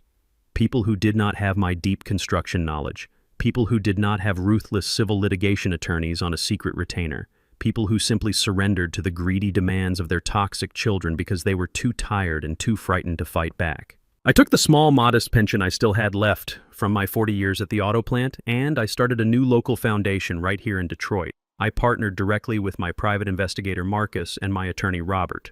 We created a free legal task force entirely dedicated to protecting elderly citizens from financial exploitation and familial abuse. We visited local community centers and church basements, holding free seminars on how to secure digital tablets, how to legally bulletproof retirement accounts, and how to spot the dangerous early warning signs of manipulative gaslighting from greedy relatives. We taught older men and women how to completely lock down their assets and how to fight back against the people who saw them only as expiring bank accounts. I found a completely new, profound purpose in my twilight years. I was no longer just a retired mechanic sitting alone in a big empty house waiting for Sunday dinners that were entirely built on lies. I was an active protector of my community, using my hard-earned wisdom to build strong defensive walls around the people who needed them the most. I built a new family entirely defined by mutual respect, absolute honesty, and fierce loyalty. One quiet evening, I sat alone in my heavy leather armchair, looking out the large front window as the warm spring rain washed the Detroit streets completely clean. The grandfather clock in the corner ticked slowly and steadily, marking the peaceful passage of time. The house was entirely quiet, but it was no longer a lonely silence. It was the deep, satisfying silence of a massive, hard-fought victory. I looked down at my thick, heavy hands. The deep scars and the permanent calluses were still there, mapping out a long, difficult lifetime of brutal physical labor. I had spent 40 years pulling double shifts, grinding heavy metal, and sacrificing my own physical comfort to build an empire for a son who ultimately tried to bury me alive. He honestly believed that, because I was old and because my hands were rough, my mind must be completely slow and useless. He believed that when I stopped arguing with him and simply went quiet, I had completely surrendered my dignity and accepted defeat. He made the absolute worst mistake a predator can possibly make. He severely underestimated his prey. People always seem to misunderstand the quiet nature of the older generation. They look at our gray hair, our slow, heavy steps, and our quiet demeanor, and they immediately assume we have lost our fighting spirit. They assume we are just passively waiting for the end of the road. They think our silence is a clear sign of weakness. They think it means we have finally given up and accepted whatever terrible fate they have selfishly planned for us. But they do not understand the brutal history we have survived. They do not understand the extreme racial and economic fires we had to walk through just to buy the very houses they now want to casually steal from us. I took a slow, deep breath, feeling the strong, steady beat of my heart inside my chest. I thought about Preston sitting in his tiny, cold concrete cell, stripped of all his fake luxury, and facing the terrifying reality of 20 long years in federal prison. I thought about Maya studying her complex biology textbooks upstairs, completely safe and totally free to chase her beautiful dreams. I had successfully protected the innocent, and I had utterly destroyed the wicked without ever raising my voice or lifting a single violent fist. I leaned back into the comfortable leather, closing my eyes and letting the absolute peace of the quiet house wash completely over me. The silence of an older black man is never resignation, but time to aim. I also learned that your greatest weapon is not a massive bank account, but the quiet knowledge of how you built your life in the first place. The greedy people who look down on honest labor will never understand the immense strength it takes to lay a solid foundation, brick by brick. They foolishly think wealth is just something you can easily steal in the dark. But when you know exactly how the entire building was constructed, you also know exactly which pillars to strike to bring the rotten thing crashing down. You can always rebuild a physical house, but you can never rebuild a completely corrupt soul. If you have ever had to fight back against someone who severely underestimated your worth, please hit the like button and subscribe to the channel for more stories of survival.